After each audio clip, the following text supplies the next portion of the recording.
3 years ago, Zhou Cheng helplessly watched his sister get abducted, all because she traded herself for the awakening stone for him, a stone that caught the eye of Zhao Ziji, a high-ranking manager. For 3 years, he has tormented Xiao Cheng, ransacking his room, trying to steal the stone, but to no avail. Xiao Cheng, ever vigilant, had already swallowed it. Now, at 16, Zhou Cheng can finally use it. Upon activation, the stone awakens the Eternal Evolution book, granting him a new, powerful skill with each level. So the next day, he invites his best friend, Lu Zai, to hunt monsters. Lu Zai explains to Xiao Cheng the difficulty of entering the Beast Dungeon. Not only does it cost hundreds of item tickets as an entrance fee, but the guards outside also take 70% of the spoils. It is not a place people without power can just waltz into. Just then, Zhou Ziji and his lackeys appeared. Knowing Zhou Cheng had leveled up, he was extremely jealous that he could not absorb his awakening stone. Zhou Ziji offered them a deal, knowing Zhou Cheng had just awakened, allowing him free entry into the dungeon, but on the condition that all the resources they gathered would be handed over to them. Zhou Cheng knew this was a trap. They wanted to use them as pawns to scout and gather resources. But where there is danger, there is opportunity, and he decided to join his friend. As the two departed, Zhou Ziji and his crew smirked coldly. In the dungeon, a dark and frigid space, prolonged exposure would drain one's life force, leading to death. Zhou Cheng knew they were short on time and had to act fast. Just then, blood-curdling scream echoed from afar. Why are there other people here? Lu Zai wondered. Zhou Cheng analyzed the situation, realizing there must be more than one entrance to the dungeon. This means Zhou Ziji and his group are dragging people in here not just as cannon fodder, but to compete for resources with others in their eyes. We are just tools for plunder. Lu Zai peers into his friend's worried eyes. Chengzi, do you really want to continue? We could die. Zhou Cheng clenches his fist, his eyes burning with resentment and determination. If we do not seize this opportunity to risk it all, we will never have the strength to fight back. You intend to confront those high-level managers. I have not stopped hating them for a single second. Zhou Cheng growled. Here, who among us in the lower ranks does not dream of overthrowing the managers who sit atop us? Haven't you been exploited enough? Cheng, patting Zhou Cheng's shoulder, lowered his voice. I knew I could count on you. Let me tell you a shocking secret. My father and my second uncle are secretly colluding to overthrow the family. Your help in awakening my attribute could not have come at a better time. Together, we will strategize and prepare to take down those hypocritical foxes. Zhou Cheng was stunned for a moment. Uncle Liu is involved too. Do you remember what happened back then? Lu Zai gritted his teeth, a fire igniting in his eyes. My grandmother was tortured to death by their whips. My grandmother was old and frail, and those wounds tormented her for half a month before she finally passed.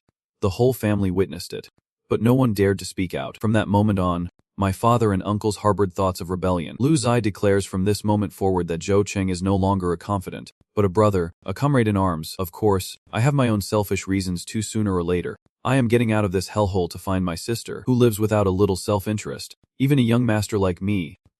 He paused, his eyes distant, and said, when the day comes to overthrow them, I will be free with Tiungok. Zhou Cheng silently nodded, wondering if they would even survive to return. The two continued cautiously, every sense on high alert. Suddenly, a savage, agonizing scream echoed from ahead, then abruptly ceased. The two exchanged glances, immediately taking cover and observing. Emerging from the shadows was a grotesque creature, resembling a wolf, yet far larger than even the most savage mutated wolves. Outside its body a mass of rotting, slimy flesh, reeking of death, seemingly ready to crumble at any moment, yet moving with menacing intent. At its putrid core, a crimson orb pulsed weakly, seemingly its vital point. Narrowing his eyes, Zhou Cheng sensed a familiarity emanating from the orb, reminding him of an awakened stone. Could this monster also possess an attribute ability?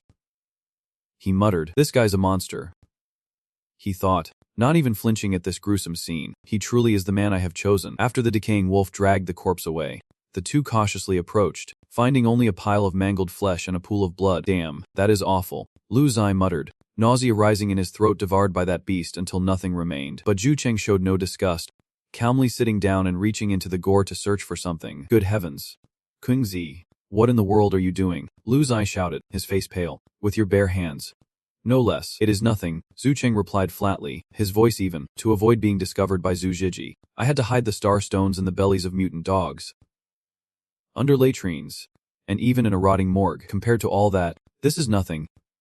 With that, he pulled out a sharp object covered in blood and gore. It was a knife meticulously crafted from the bone of a mutated bull. He wiped it on his shirt, his eyes gleaming with satisfaction. A fine weapon. Kingzi, be careful. It is coming back, Lu Zai suddenly shouted. The decaying wolf slowly advanced towards them, its cloudy eyes locked onto the two intruders. Wolves are known for their cunning, Zhuo Qing calmly explains, tightening his grip on the bone knife. It pretended to leave to throw us off, but I intentionally took the bait. First, touching this weapon will increase the chance of taking it down. Second, it is also a way to provoke it into actively engaging. Can you hold it off? Lu Zai asked, knocking an arrow. Leave it to me. He replied, use whatever tactics you have. He thought, reasoning that since Jia Zi had awakened his abilities half a year earlier, his monster fighting experience was surely more extensive. He recalled his sister's teachings. Strike first to gain the advantage. Without hesitation, Zuo King charged forward. He had fought mutated beasts since he was 9 under his sister's guidance, and this mutated monster was no exception. However, its speed was faster than he anticipated, making it extremely difficult to target the red orb on its chest. The wolf howls as a surge of crimson energy envelops it bloodlust, increasing its speed by 15%. Tendons lash out like whips, ensnaring King, as the beast's jaws open wide, ready to tear him apart. It is too fast. It really does have an attribute ability. Zhu Cheng grits his teeth. In that desperate moment, a whistling sound cut through the air as a stone from Liu Zai's slingshot struck the wolf's eye, causing it to howl in pain and lose its balance. Danzi, now's your chance. Seize this golden opportunity.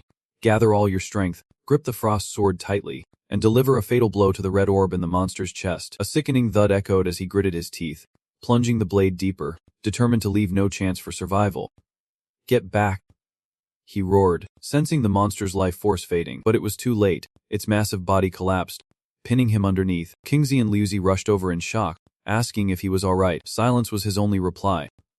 But then, from beneath the massive corpse, a sound emerged, covered in blood and the monster's fluids. True then crawled out, his eyes still burning bright. Don't worry, he said. I am not that easy to kill.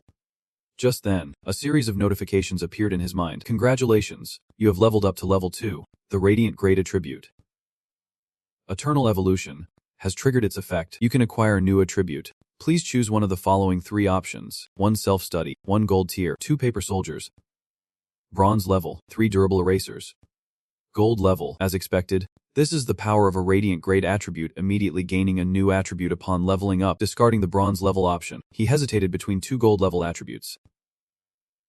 Autonomous Research. Numbered 1, perhaps the first in a chain of upgradable abilities. I choose Independent Research. Congratulations, you have obtained the new gold tier attribute. Independent Research. 1. Detailed Description. Effect 1. Increases all character stats by 15%. The added effect from Perpetual Evolution increases to 22.5%. Effect 2 activates. For 1 minute increased to 1.5 minutes, any attribute can be powerfully enhanced by 200%. Increased to 300%. This is the first ring in the self-developed attribute series. Its effect is overwhelmingly powerful, leaving him secretly astonished. Hey, Kungzi, what are you standing around for? Lu Zai's voice pulls him back to reality. Mo cleans up the spoils of war. This bloody scent will attract other monsters soon. I was a little distracted. Truck then replied. Come and get your share. Alright.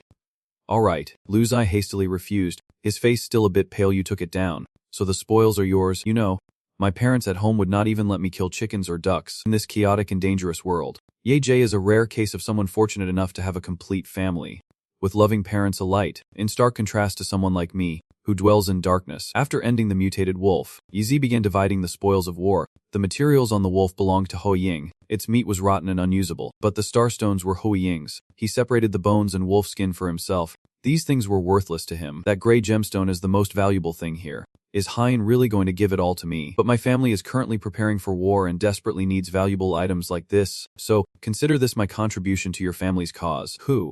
If it were not for your arrow hitting it right in the eye, I would not have been able to take it down so easily. Yeji's eyes shone with gratitude. Very well. I will remember this debt and inform my father. We have another matter to discuss. Once we are out of here, all of this will be confiscated. Does Hein have a plan? Once we leave this place, we will strike, so, for now, we must use everything here to increase our strength. My forced conscription here won't escape my father's notice. That old fox has been planning this, waiting for the perfect moment to strike. So, we continue to venture deeper in. As EZ suggests, my sister and I once encountered mutated wolves on the outskirts of the settlement. These creatures hunt in packs, and deep in this forest, there is likely a whole pack of them. Suddenly, he stops, his expression turning serious. Hold on.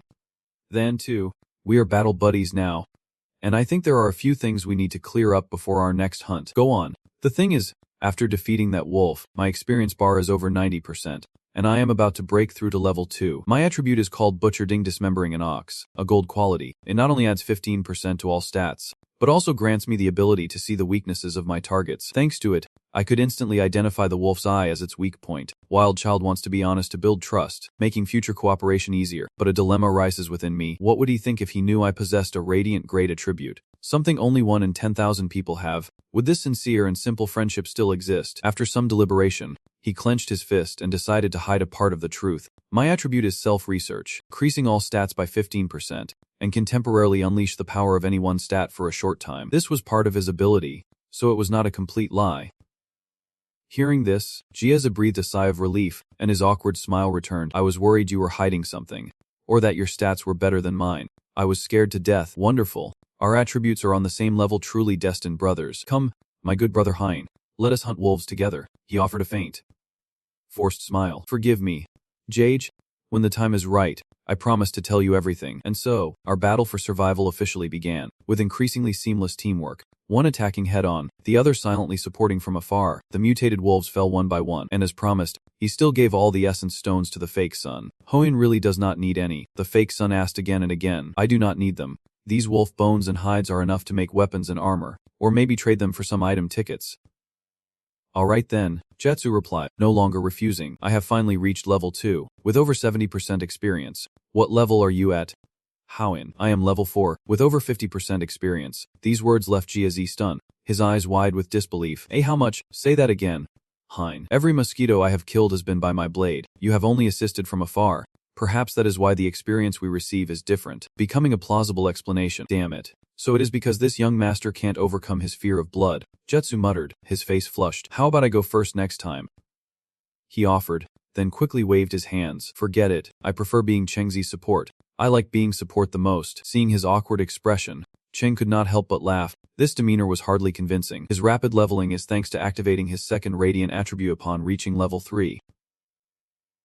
Absolute leadership. While the same quality as the Eternal Evolution book, its power is somewhat weaker, simply granting a 50% experience boost when defeating monsters in dungeons. However, when combined with the Eternal Evolution book's effect, his total experience gain skyrocketed to 75%. It seems there is a clear difference in power even among radiant grade attributes. Just then, an angry voice echoed from afar.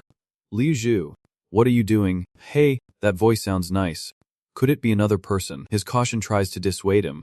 Don't cause trouble. Let us go another way, but Jieze is already lost in his imagination. That voice must belong to a beauty. Let us go take a peek. No, leveling up is more important. Every moment here is more danger, and our yang energy will be depleted. As they were about to leave, another voice, this time a smug man's, rang out. Young miss, if you willingly shed your clothes, we might be a little gentler, but if you do not cooperate, do not blame me for getting rough. Jieze narrowed his eyes at him, a knowing smile on his face. Looks like we are about to see a good show. He glanced towards the sound, pondered for a moment, and nodded. Well, a little peek won't hurt. Not far away, in an open space, a girl was surrounded. Her voice was as cold as ice. So, you planned all of this from the start? The man named Liu Zhu chuckled. Of course, for a lowly one like myself, the chance to get close to someone of your stature is a once-in-a-lifetime opportunity. As you can see, my ability is toxin-based. Even awakened ones at the Nam level have fallen to my poison, let alone a mere level 1 like you. And Jin moved closer, his lustful gaze unmasked. My lord, just surrender quietly. I am not so bad to look at, and I will certainly treat you well. Besides, you will have to marry sooner or later, and I just so happen to need the status of a government official's son-in-law to advance my career. We are a match made in heaven. Wildcat nudged his hand, whispering, did you hear that? This black-hearted slave is plotting a rebellion, trying to force her hand. This is a ruthless tactic to climb the ranks. After all, such a scandal would ruin her family's reputation. Hey, why so quiet? Hoin. No thoughts on this stimulating turn of events. A glint of calculation flashes in his eyes. If her guards have been dealt with, we have an opportunity. An opportunity. Wild Dog was surprised. Hoin. Is Hein really going to join them? I did not realize Hein had such intense taste. He shot him a cold glare. No. We will let them fight until they are exhausted. Then we will clean up the battlefield. He analyzed the situation. The girl was no ordinary person. But with such a low level, she stood no chance of winning. They simply needed to wait for the right moment. Only then did Jieze understand, looking at him with a mix of shock and admiration. Chengzi, you truly are something else. Liu Zhu roared savagely, his arm dripping with deadly poison hurtling towards the cornered woman. Miss Gone. He sneered, if you won't cooperate, I will just have to take matters into my own hands. My lord, please forgive my clumsy hands. Yet, facing danger, The young woman's eyes still shone with an unusual determination. Suddenly, "What the hell?" he cried, instinctively squeezing his eyes shut. Seizing the precious moment, the girl turns and flees for her life. "This is only numbing powder. It won't hold him for long. I have to find a way out. I will be safe if I can just escape this place." "Ha! You think a little paralyzing powder can stop me?" Lu Zhu's voice echoes from behind, laced with mockery. "If you do not know your place, do not blame me for being cruel." He retracted his words, then waved his hand, sending several sharp darts whistling through the air at terrifying speed. Two distinct thuds echoed. One blade pierces her hand, another her calf, and the searing pain brings her crashing down. Elsewhere, Zhang King explains to Liu Zai the law of this world, a 30% enhancement to total stats and bodily functions. Liu Zai turned in shock. "Kingzi, how do you know all this?" "I just deduced it," Zhang Cheng replied calmly. "The reference is the pack of wolves we just took down. Did not you notice? Slaying the later wolves felt significantly easier." "It is true. How could I have never noticed Kingzi's terrifying combat talent before?" Lu muttered to himself, his eyes full of admiration for his friend. Back to the confrontation. Lu Zhu thought to himself, looking at the woman writhing on the ground. "Don't worry, my lady." He licked his lips, his voice full of sick desire. "I will be as gentle as I can." He leaned down, sinking his fingers into her hand. "Oh, and try not to move. My deadly poison is already coursing through your veins. The more you struggle, the faster it takes effect. Even if you defile me, you won't survive once you leave this place." The girl grits out, her voice filled with rage. "The Quan family will never forgive a lowlife like you. It seems the young lady truly believes my lies. I never intended to become the Quan family's son-in-law. All we want is to turn the family's most cherished princess into a filthy commodity, tarnishing your reputation. Now, say goodbye to your innocence." Miss Quan, in her moment of despair, she pulls the dagger from her hand and stabs Li Zhu in the throat with all her remaining strength. Stunned, the pain and poison from his own weapon racked his body. "You bitch, I offered you respect, but you refused. Die then," he roared.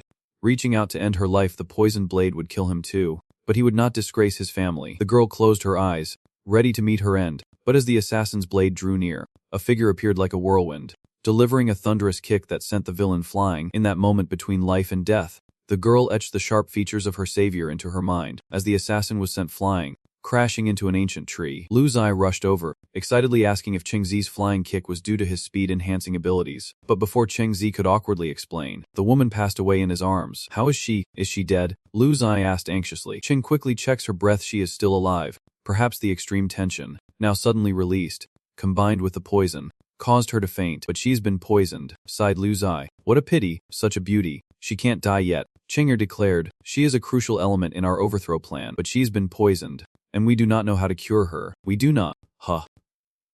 Cheng sneered, his cold eyes fixed on the unconscious Li Zhu. "But someone does." Moments later, Lu Zhu awakens to find himself stripped down to his underwear. "Chengzi, are not you afraid of retaliation from his backers?" To the mastermind, he was now a useless pawn. Anyone who messes with them messes with that powerful young lady. Indeed, this young master thinks so too. Lu Zai nodded pretentiously as Lu Zhu groggily awoke, his head throbbing as if someone had kicked him. Who had done this? He opened his eyes in horror to see two faces grinning wickedly at him. "Who are you? How dare you lowlifes ambush me? Do you know who I am? Release me now, or I will tear you limb from limb." "Chengzi, how should we deal with him?" Lu Zai asked, becoming the whetstone for their blades. Their smiles grew more menacing as they decided to treat him like the mutated boar they would captured before.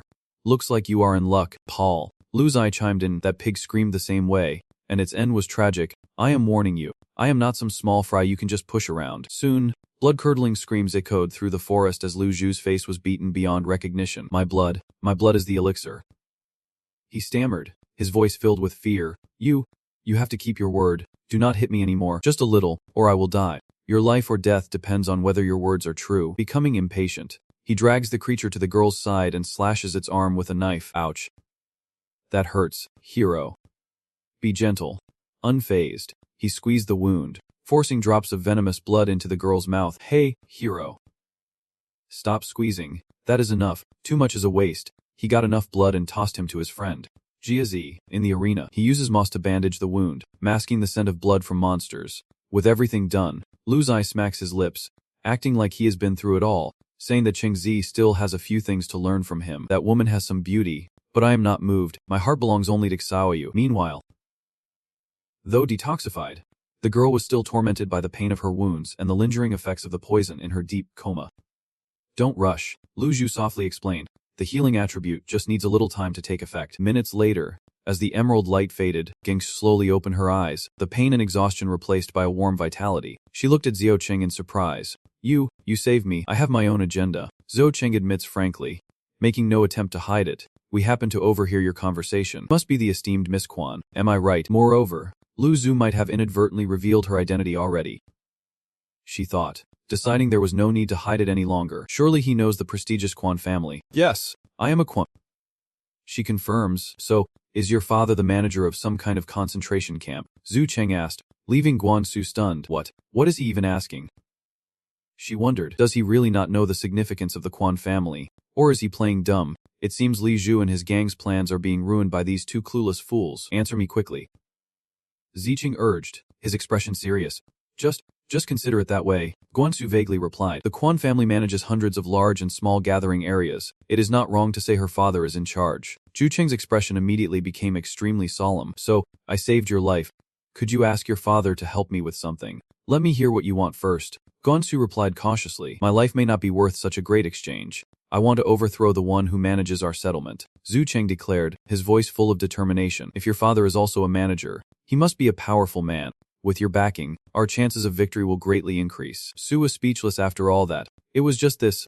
As if reading her thoughts, Zhu Cheng quickly explained, I understand this is difficult, and you may suffer losses, but in return, we can also benefit you, since you are surely here to gather supplies and gain experience. My friend and I can be your bodyguards for the rest of the journey.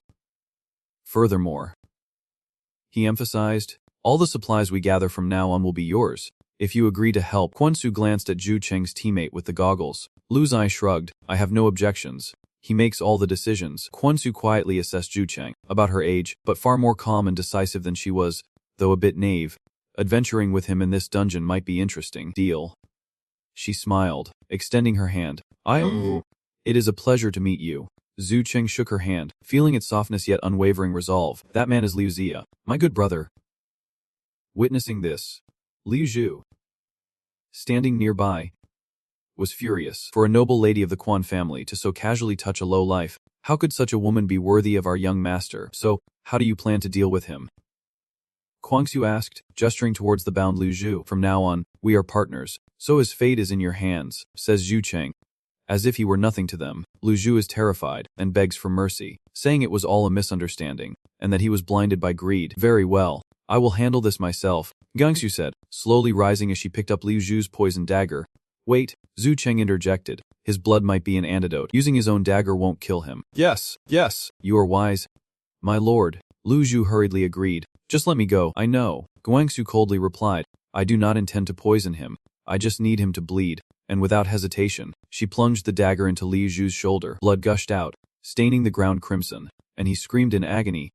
All right, let us go, she said, turning away without a second glance. After walking a short distance, Liu Zia nudged Zhou Cheng, signaling with her eyes that this woman was indeed soft-hearted. Not so, said Zhu Cheng somberly. In this instance, his blood will be the perfect bait to attract monsters. Contrary to the softness I perceived, Zui Qing continued, I sense a terrifying coldness from her. To let the monsters tear him apart slowly, the pain would be 10 times worse than a swift death. Hearing this, Liu Zia's mouth twitched repeatedly. She had misjudged her, as she was actually a cunning and cruel player. Meanwhile, Liu Zhu was still struggling to break free from the restraints, vowing to make that damned Quan pay dearly. No, first he must taste the agony of being mobbed.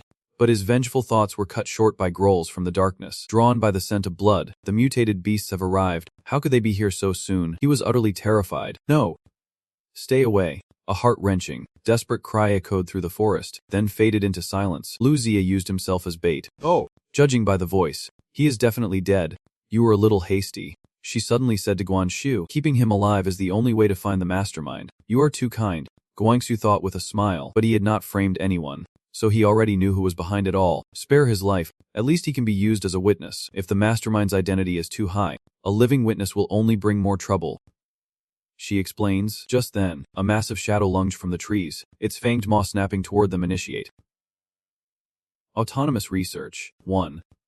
Effect 2. For 1.5 minutes, agility increases by 300%. Time seems to slow as the monster bites at empty air. Just before the wolf struck, True then managed to grab Quantian, exploding with speed and dashing away. Only when they were safe did the monster's form become clear. It is a massive wolf covered in eerie white bone armor, the Netherworld Bone Wolf King. Level 5. Description: a near-boss monster from the Underworld Forest Dungeon. Holy crap, Kingsley and Lai scream. It is the Wolf King. At that moment, countless pairs of red eyes lit up in the darkness from all around, and dozens of other mutated wolves gathered, surrounding the three. Oh! Mother, we are surrounded. Lu Zai whimpered. The Wolf King has come for revenge. We have killed too many wolves, and now we pay the price. Stop the nonsense and think of a way out of this. His eyes narrowed, and he issued a firm command. Yazi, your mission is to provide cover with your slingshot and ensure the young lady's safety. I will handle the pack. Yesi stammered in disbelief. What? Kill the red gorilla. That is the Wolf King. And those four are not pushovers either. You are only level 2. How can you protect us? His eyes locked onto the abnormally large Wolf King. His target from the start. Level 4. 89% X. His awakened senses sharpened. Every calculation was crystal clear in his mind. Since reaching level 4, the experience gained from Tepsil wolves has become negligible. The only way to make a breakthrough to level 5 in one go is to face the boss, the Wolf King. That is why I did not stop Quan Tai when she injured Lu Zhu, using the scent of blood to lure this monster out. I need its head as a stepping stone on my path to becoming stronger. Zhu Cheng, wait a moment. You turn around. What is it? Ancient texts say, to do a good job, one must first sharpen one's tools. Your frost blade is already chipped. With that, she subtly slipped her hand into a small pouch on her hip, a simple gesture that exuded nobility. A sharp dagger glinted in the dim forest light. This dagger may not be a divine weapon, but it is certainly better than your frost blade. How did she even hide this in that tiny skirt? He was inwardly surprised, but he took the dagger, feeling its weight and sharpness. Thank you. Without a word, he gripped his new weapon, his body a blur as he charged toward the Wolf King, using the acceleration to slash past the beast's head. To defeat such a massive beast, a direct confrontation would be suicide. The Wolf King roared, snapping its jaws, but he gracefully twisted in the air, landing softly. Finding and destroying its crimson energy core is the only path to victory. He clings to its thick fur, blade ready to strike. If he hits that spot, the battle will be over. Immediately, he spots a faint red glow beneath its abdomen, but just as he was about to strike the fatal point, the remaining wolves surrounded him, forming a tightening vise. Halting his advance, he was forced to retreat, dodging the perilous attacks. Their initial ferocity was just a smokescreen. These mutated wolves are smarter than I thought, but no matter how cunning the wolves are, how can they compare to human strength? A confident smile creeps across his face. From the start, I never intended to deal with just the Wolf King alone. These level 2 bone wolves are no longer a threat to me. The self-research skill activates, and a surge of power courses through him. The system announces, self-developed skill, gold. Activated, increasing all stats by 15%, receiving resonance from the Eternal Evolution Tome. The amplification effect is adjusted to 22.5%. The blade in his hand traced a deadly arc, easily tearing a shadow bone wolf in two. Shallow schemes are laughable in the face of absolute power. After swiftly dealing with one, he landed and shouted, Fiend death. Coordinate. Understood. J2 replied instantly. He activates his anatomical insight skill, his eyes flashing gold as he instantly spots the wolf's weaknesses. Stones from his slingshot fly.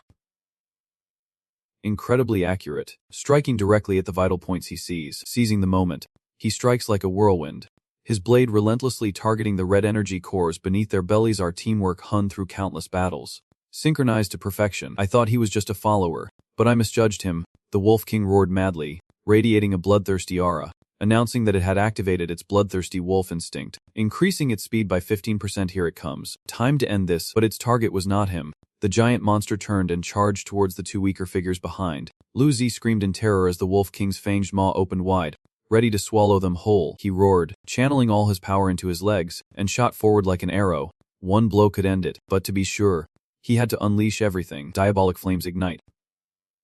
System notification. Diabolic flame enchantment activated. Bronze level. Enchantment effect. Imbues weapon with hellfire, dealing 30% fire damage and a 30% chance to trigger a burn effect, inflicting 3% of max damage every 10 seconds. The blade in his hand erupted in hellfire, and with a roar, he channeled all his power into the throw. The cleaver became a fiery shooting star, tearing through the night, leaving a scorched trench in its wake. The Wolf King was completely engulfed in flames, only managing to howl in agony before its massive body was incinerated, while the fiery vegetable remained embedded in an ancient tree, still radiating intense heat. Oh my god! Sung's power is off the charts. Jezi stammered, still in shock. This terrifying power, even among my clan, few below level 8 could unleash such devastating force. But this dungeon restricts awakeners above level 5, so what level is he really? Hey, what level is True Than now? She asked Jiatu. He is definitely above level 4, way higher than you are only level 2. To do something level 8s can do at level 4, plus that ability to ignite the blade. With his current level, he can only possess one attribute, so this must be his awakened ability. But this is clearly just a very weak bronze quality attribute. To wield such a weak attribute so skillfully, Perhaps I have found the talent my father has been longing for, leaving their astonishment behind. He simply smiled. Success. System notification. You have eliminated the Wolf King, earning a massive amount of experience points. The absolute lead effect has been triggered, increasing experience gained by 75%. Congratulations. You have reached level 5. The Eternal Evolution book has opened a new page. The effect activates, granting a new attribute. Please choose one of the 3 attributes below. The Bloodthirst Instinct attribute has additional details. Perhaps because I have witnessed it activated before, this choice would be safe and easy to use, but attributes of the same type often have higher growth potential. I am willing to take a gamble. I choose Headshot Strike. System notification. You have acquired the new head level attribute. Headshot Strike. Description. Your next attack is guaranteed to be a critical hit, with critical damage increased by 150%. He receives the Permanent Evolution Codex Adjustment effect, a 10-minute cooldown, another combat attribute like Flame Enchantment. The effect is simple, but combined with other abilities, it can deliver a finishing blow at a crucial moment. He shook his head, pushing aside his thoughts. Skinning the Wolf King and gathering loot was the priority. He approached the tree, drew his 2 knives, and wondered what to do with these things. They could be exchanged for item tickets or used to make clothes and weapons. He thought, rechecking the blades. In our settlement, these are rare materials, but as agreed, they are yours now. Rare, these monster claws. Back home, even the lowest servant would not give them a second glance. She wondered what rundown district these 2 were from, but immediately recalled the lesson. Never underestimate anyone. She suddenly realized her father's teachings were correct. Every life in this world holds infinite possibilities. Even in places so small you have never heard of them, geniuses like Zhu Cheng can emerge. Zhu Cheng looked down at his arm, where streaks of deathly energy had begun to spread, which means we do not have much time, he said, his tone still calm. Standing beside him, Lu Tugia could not maintain his composure. The death energy was already numbing his hand. The purple energy is causing pain, numbness, and a freezing sensation, yet he only describes it as slightly numb. That is why we need to hurry. Su Cheng replies, his eyes firm. Let us go. The higher your level, the greater our chances of overthrowing them. If you want to gain experience faster than wandering around aimlessly searching for monsters, there is a much better place. Is there an even better place? Lu Zai asked. Each dimensional dungeon has a boss, she explained. Defeating them grants even more experience, and a boss's territory often holds treasure, perhaps high-grade crystals. Divine weapons, or defensive items. Hunting bosses is extremely difficult, but the rewards are unparalleled. Wait a minute. Did not we just defeat a boss? That Wolf King looked like the final boss already. Jaya too. True then interrupted. She emphasized the boss's territory. That means the real boss will guard the treasure in a fixed location, not wander around causing trouble like that Wolf King. Oh. Right, I remember now, he said, scratching his head. You really did not need to explain all that. Than, I get it. This friend of Truthan's is interesting. But the question is, how do we find the boss? Time is of the essence, and we can't afford to waste it. Finding the boss is indeed troublesome. But for this low-level dungeon, I have something that can help. She reaches into the folds of her dress again, as if searching for something. Did you hear that? Then, too, she is showing off, is not she? To think we almost died in this low-level dungeon, and she acts like it is nothing. And what is that dress made of? Anyway, it is like a bottomless pit. Perhaps dungeons truly have levels, Ziqing whispered. We would not know, but she comes from the management class, so it is normal for her to know more. As for the items, it could be a special ability from her stats. And hey, I have noticed you have been sticking close to her. Are you finally coming of age? Kid, found it, she thought. Interrupting their conversation as snow fell, she drew an ancient compass. This is a valuable item. Best not to show too much interest in front of them. The golden compass senses boss quality. Green tier. Description. When in a green tier or lower dungeon, can accurately locate the boss. Origin. Personal item of a mysterious captain. Found in a blue-grade dungeon treasure vault. As soon as the compass pointed, Su Cheng said without hesitation, let us go. Hey, do not ignore me, young master, Lu Zai shouted, chasing after him. Before long, the 3 arrived at a large cave. Before them lay a glittering treasure chest, and beside it, a colossal, slumbering beast resembling a monstrous boar. Heavens, this is the boss. Lu Zai gulped, and as if sensing their presence, the monster suddenly snapped open its bloodshot eyes. Is this thing too strong? Hongmahi classification. Boss level 10. Description. Guardian of the treasure and the only boss in this dungeon. Once defeated, the dungeon will collapse. Beware of its sharp fangs and poisonous back spikes. Possesses 2 awakened attribute lines, making the calculating scholar level 1, Lu Zai level 3, And I am only level 5, a level 10 boss. Its physical stats must be insane. The three of us alone can't possibly take it down. You guessed it. My master warned me never to provoke the boss. Even with a skilled male bodyguard, it is an existence far beyond the norm. To kill it, you would need a monster level awakened, someone whose combat power far exceeds their level. So why did you bring us here? A futile effort.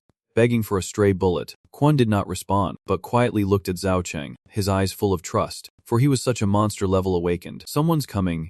Zhao Cheng signals them to take cover behind a rock. A group of bandits, armed to the teeth, enter the cave, their leader laughing maniacally about his good fortune. After running this rag dungeon nearly 10 times, I have finally found you, you dumb pig. Chengzi. Are those guys crazy? Lu Tu to theme, not necessarily. Some of them might have powerful abilities.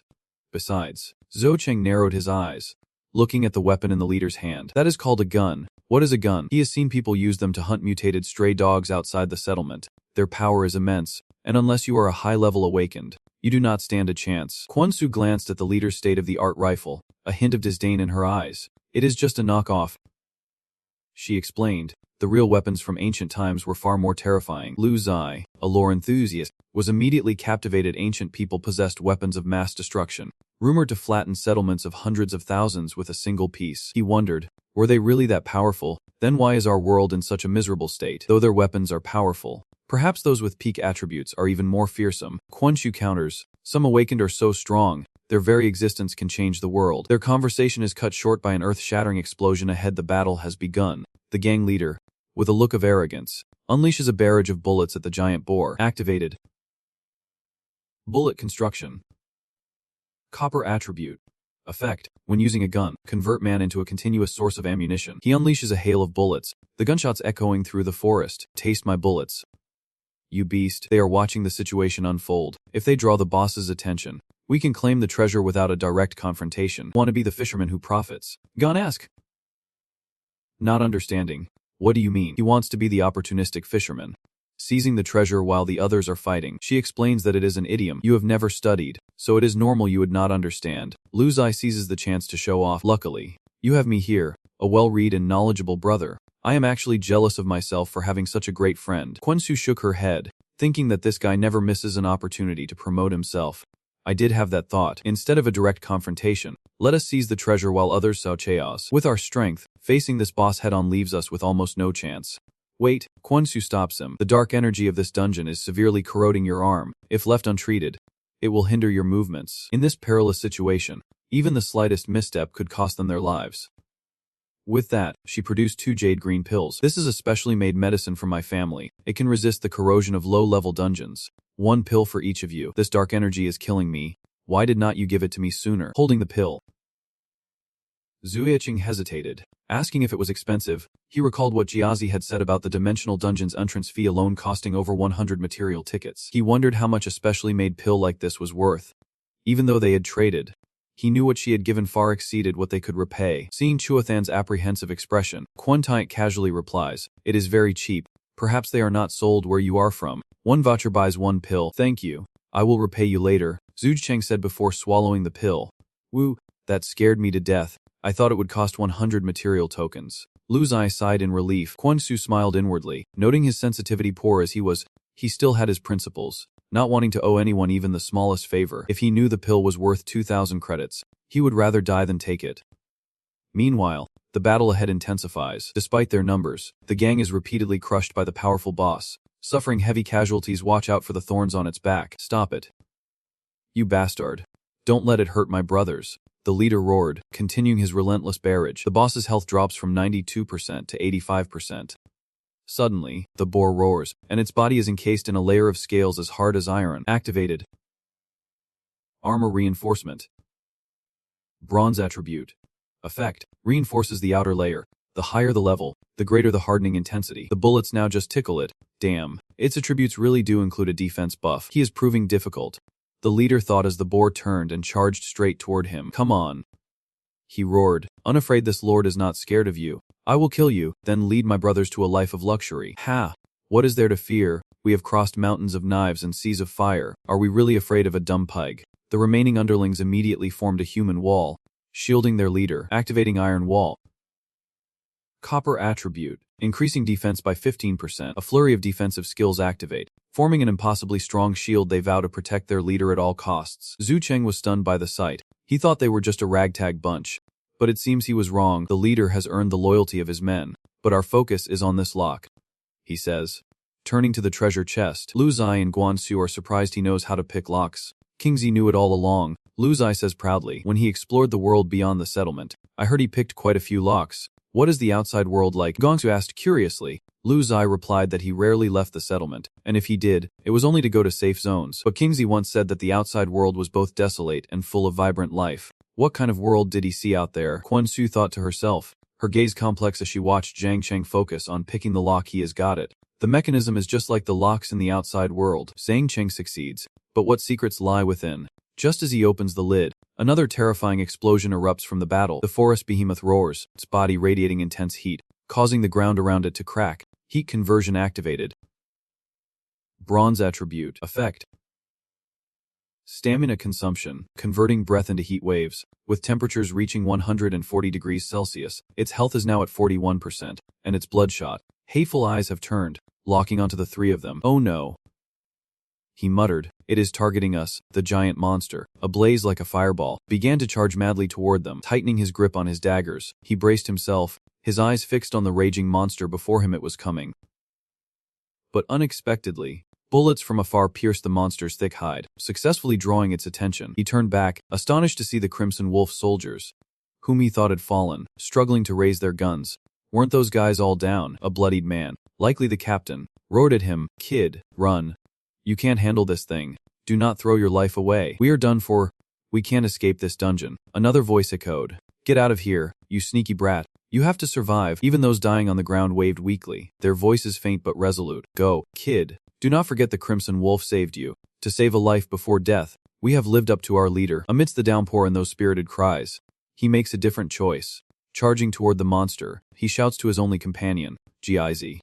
Help me, damn it. I can't just run away now. The substitute roared, charging out of his hiding spot without hesitation. He immediately activated his ability, while Li Zi activated the skill dissection of the mountain goat, locking onto a weak point of the target, and commanded, Kung Zi, attack its butt. Receiving the order, he fearlessly aimed for the wild boar's massive rear and charged. A precise strike sends its health plummeting to 35%, leaving the Crimson Wolf soldiers stunned. How could this kid use a boar to inflict heavy damage on a level 10 boss in its awakened state? Just who is he? The boar roars in pain as its entire body turns red, like a mobile furnace, activating the Crimson Devil Boar's heat stream conversion. Bronze tier.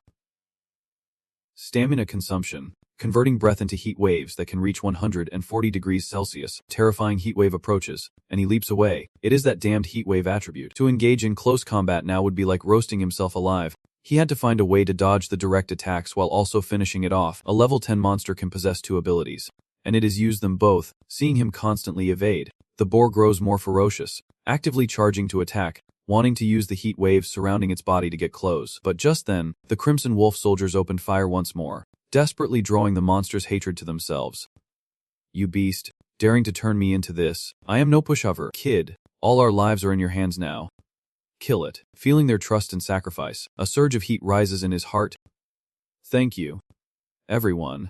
I will give it my all, he roars, unleashing all the power within him, and a system notification appears, initiating self-research, increasing speed by 300%, activating fire enchantment, enhancing the weapon with flames, dealing fire damage, and a 30% chance to inflict burn, reducing 3% of max HP every 10 seconds, an effect adjusted by the Book of Eternal Evolution. Its health is at 30%, while he is still at 85%. He activates all combat attributes, pouring everything into one blow he has to win. He and it, two forces of hot and cold, charge straight at each other, a fatal strike. Then, too, look at the position of my stone. Under the left rib, stone flies, hitting a vital point. Look at the position of the stone flying, hitting the monster's left leg. Instantly, he changed course, gripping the fiery blade tightly, and charged straight for the vital point. Seizing the golden opportunity, he began his symphony of destruction. He slashes, slashes, slashes. His blade becomes a fiery storm, relentlessly striking the monster's only weakness, its health bar plummeting. Can he win? Don't lose, kid. Hurry. A little more. Hold on until it falls. Each strike drains your strength, but also drains the enemy's life. As its head dwindled to a sliver, he mustered his remaining strength, plunging both blades deep into its body. The colossal forest beast finally collapsed, the heavy impact shaking the earth. The monster's heat and immense pressure begin to dissipate. We did it. We won. His victory cry echoes, but his body betrays him, scorched and unsteady. He trembles like a statue about to fall. Finally, King Z could rest. Seeing everyone rush over, he could finally sit down on the ground. Panting heavily, as he slowly recovered, system notifications echoed in his mind, announcing the activation of absolute leadership, granting an additional 75% experience. Congratulations, you have leveled up to level 6.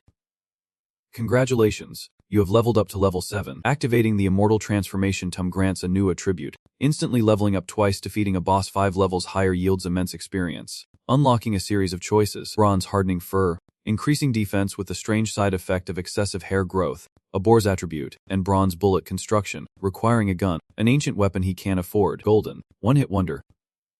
Effect unknown. Bronze headshot. Version 2. Effect unknown. Bronze gold metal evolution, transforming the body into metal. Golden self-research 2.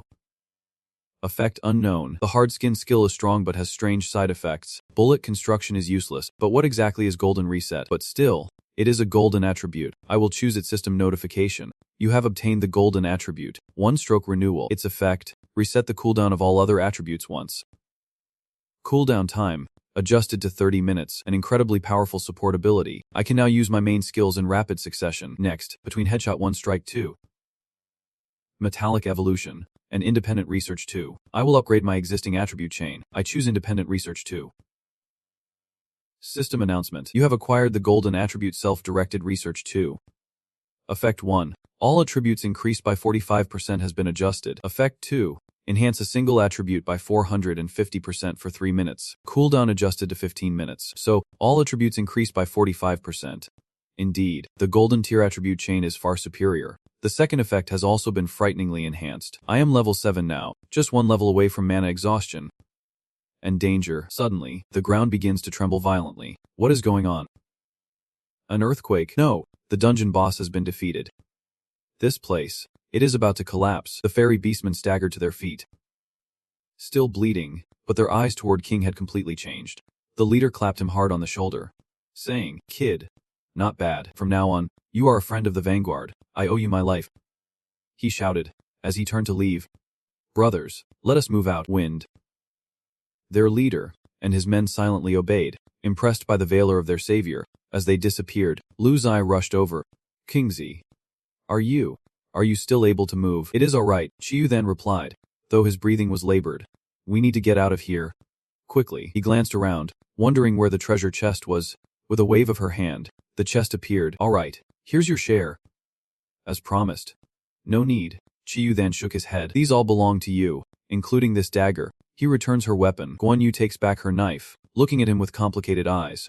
"You promised to help me overthrow each layer of management. I will find you, no matter what. Checkpoint 226, Westport District," Chiyu said. "Lu Zai already told me." "Thank you both." Sadly, Lu Zai sighed, sounding somewhat pessimistic. "I fear she won't make it in time. As soon as we are out, we will be facing a life or death battle. I will definitely make it in time." And so, the three set out, each heading toward their own spatial gate before the dungeon completely collapsed. Along the way, Lu Zai could not hide his worry. "Kingzi, what are we going to do out there?" "Don't worry," Ziking reassured. "I have prepared everything." Outside the dungeon portal at residential area 226, Zijiat and his henchmen were anxiously waiting as Chia Than and Lu Zai emerged. He sneered, "I can't believe you two survived, but no matter." He gestured toward Liu Zai, the parents of the ringleader of a group of rebellious awakeners. "Just as I expected." After Uncle Li learned he was put in a dungeon, he immediately took action. Then, with a cold voice, Ziking ordered, "Let us take care of these guys and regroup with everyone else." At this point, Zioking had reached level 7, unlocking a series of powerful attributes. Immortal transformation. Absolute leadership. Autonomous research.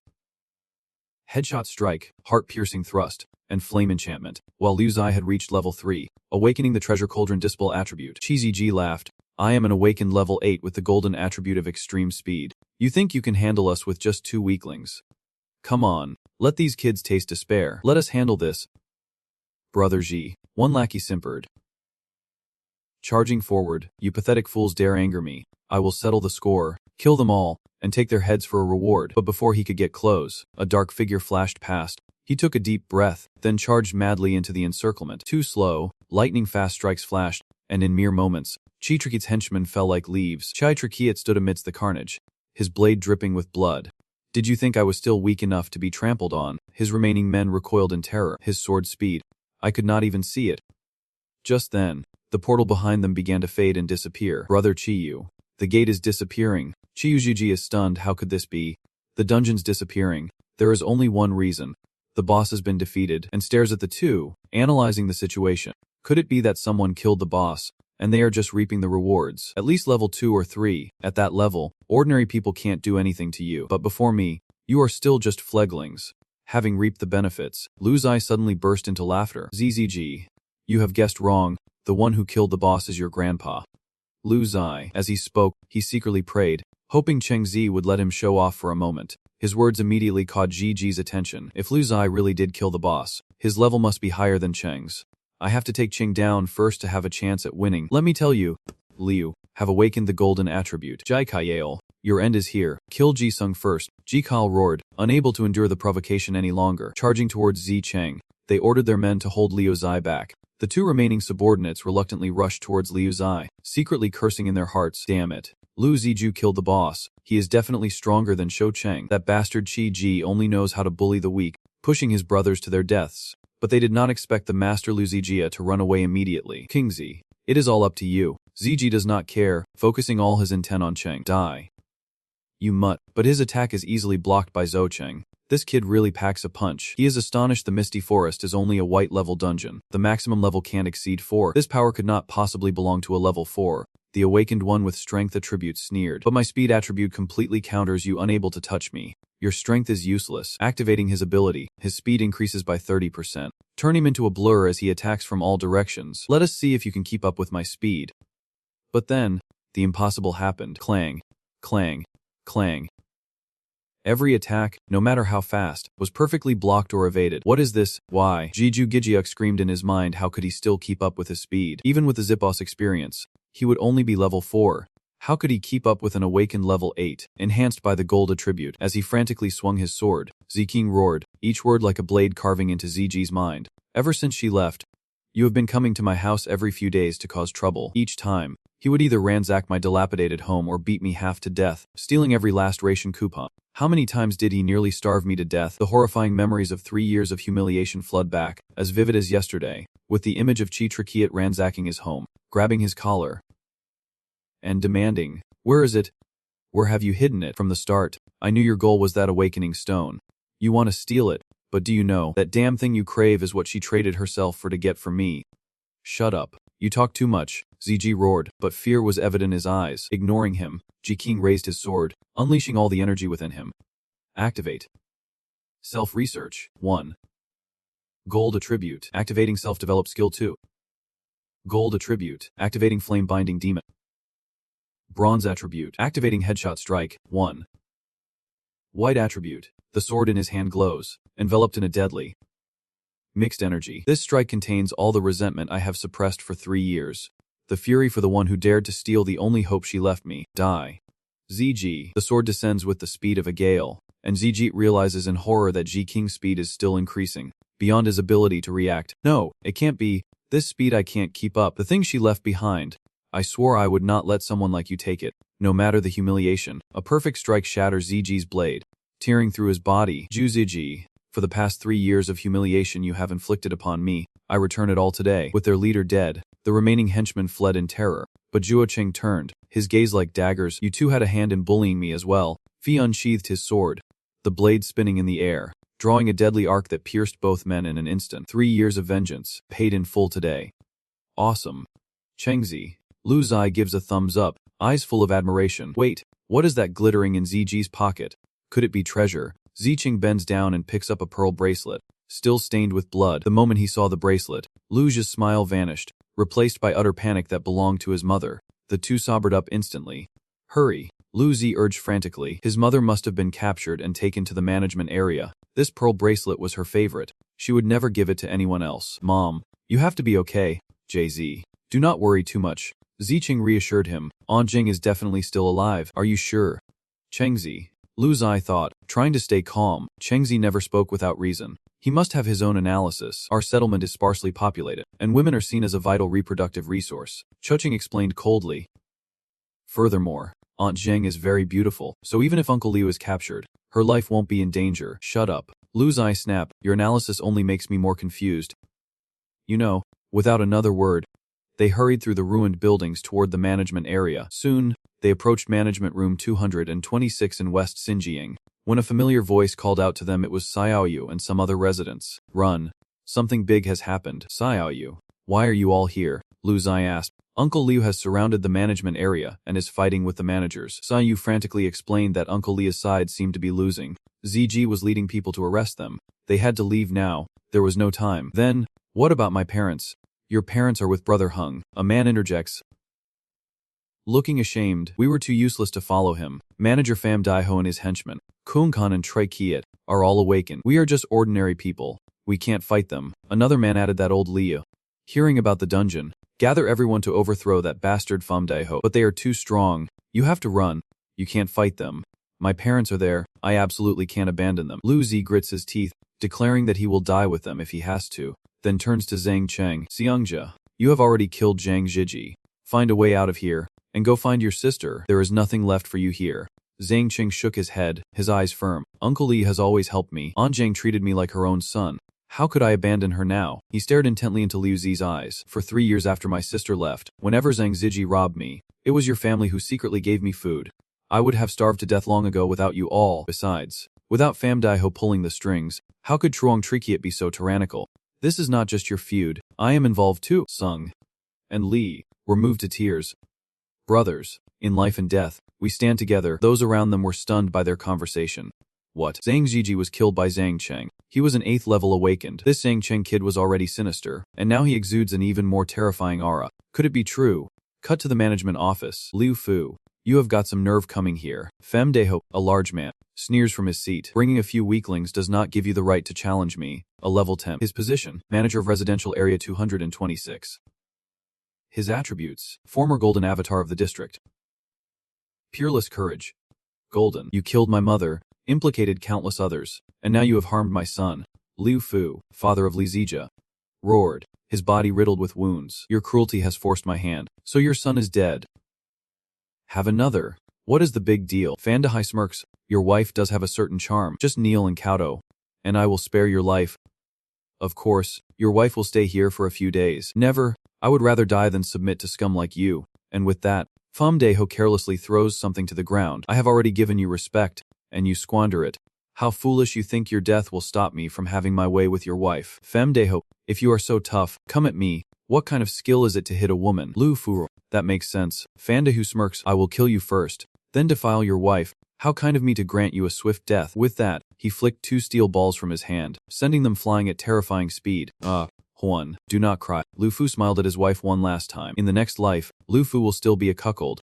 Then, a deafening metallic clang. A sword appears from nowhere, intercepting the speeding metal balls, before gracefully returning to its owner's hand. He stood there, eyes like ice, his voice a chilling echo from hell. Pham Daiho, I am here to take your lives. All eyes turned to him and Jiazi, as one of the henchmen sneered. Oh, so it is just you two nobodies. How did you survive the dungeon? Uncle Li, Jiazi's father, paled in shock and fear. Cheng, why are you here? Get out of here. Run. No. Father. Cheng replied, standing beside him, confidently raising his crossbow. We can't leave. Sung and I are here to save everyone. Immediately, he activated his ability, his eyes flashing gold as he locked onto his target. His voice hardened, filled with rage. You dare touch my parents, I will take your lives. The bullet flew like lightning, straight for Pham Daiho. With a slight tilt of his head, Ga avoided the attack, while a nearby subordinate shattered the bullet with his sword. To think you have only just awakened your abilities, yet you already imagine yourselves as gods of this world. But the shattered bullet was not the end. A thick cloud of smoke suddenly billowed out, obscuring everyone's vision. Smoke grenades. A feint. Feinting an attack, he warns not to let them rescue the awakened. Emerging from the smoke like a phantom, his blade points at the speaker, declaring himself the opponent. He looked at him, still calm and smug, believing that to defeat the enemy, you must first defeat their leader. If he could just kill the leader, everything would be resolved. Want to be my opponent? You are not worthy. But as his blade neared, another shadow appeared. Lightning fast, stopping the attack. The force of the impact sends him staggering back faster, stronger than even Chi Trikiat. This is Jiang Kun, Pham Daiho's most trusted right-hand man, his trump card. Jiang Kun. Level 9. Title: Mad Dog. His attribute is the Golden Trinity, splitting into two avatars with 70% of his original power, sharing a telepathic link. His fearsome reputation surpasses even that of the leader, Femdeho. He is the enforcer of all evils, the blood-soaked blade of this brutal caste system. Countless have been crippled by him, countless lives ended by his blade. He has earned a chilling nickname around here, Mad Dog, because once he bites, he tears a chunk of flesh away. The swords clash, sparks flying. He actually blocked my attack. Who are you? You do not need to know, he replies coldly. Because soon, you will be like Zhou Ziji, a corpse at my feet. I see. He sneers. You are Ziocheng, the scum who sold out his sister for an awakening stone. Zhou Ziji mentioned you.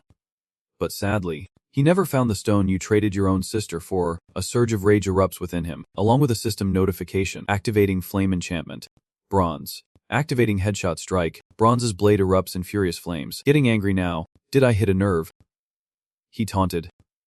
Wordlessly, he charged forward, his body a fiery arrow. This kid, Kuang Khan, was shocked as he blocked the attack. The rhythm of his attacks had not changed, proving he was not angered by his words. But as he activated his ability, I began to struggle. To be so cunning and deep at only 15 or 16 years old, he cannot be allowed to grow any stronger. King Khan roars, activating his own power. From his body, two more copies emerged, each possessing 70% of his original power. Kill him. Three figures charged forward in unison. Was this his ability? How strange, he thought, parrying the blows.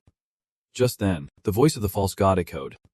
Successor. He saved his father and uncles, telling them to hold on, but Jietu did not need to be told. He shouted to kill Famdeho first. Save your strength. I can handle this one myself. So, your real goal was to rescue those awakened ones. Kang Kun's voice dripped with mockery. But did you really think we were foolish enough to let you succeed so easily? Then too, this is bad. A frantic voice cries out. Dad and the others are vomiting blood. They have been poisoned by those bastards. Just as I thought. He mused. Fandaho laughed heartily, a look of utter triumph on his face. Did you really think I was some kind of fool? I have been prepared for this for a long time. I have seen plenty of geniuses like you over the years. From the moment you entered the dungeon, I knew something like this would happen. Trotrakiat was just a pawn to test your strength. Punk, I told you that kid had something up his sleeve, did not I? Recall your clone.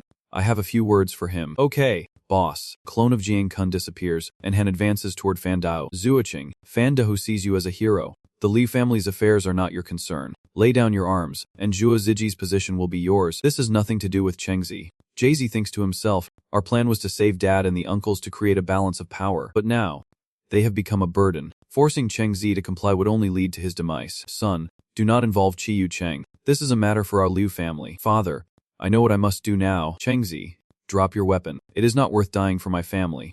You will always be my brother. Put down your weapon.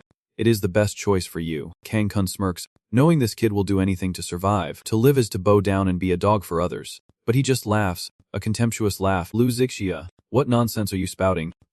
He roared, betraying my sworn brother and forsaking my benefactor. I, Cheng, cannot do such a thing. He never taught me to live like a dog. If we just kill all these bastards, we can all survive. With that, he turned, his fiery blade pointed directly at Famdaho, as Jietu stared blankly at his resolute figure. So, Chengzi, you were just a fool all along, Fandahai growled. Then let us take him down together, with swords drawn and gleaming. They answer. Understood. Brother Tiger, I will personally take his head and offer it as a memento. This time, you are definitely dead. What a coincidence, Zhang Cheng replies, a cold smile creeping across his face. I have the same intention. Immediately, he activates his self-research skill. Headshot strike. The skill takes effect, boosting strength by 300% for 90 seconds, and Zhang Cheng's body erupts with power. He channeled his power into his legs, the ground cracking as he shot towards Jiang Kun like a cannonball. Sensing the sudden, immense aura, Jiang Kun was startled and hastily raised his sword to block. A deafening clang of metal echoed. Jiang Kun was pushed back several steps, his hands numb.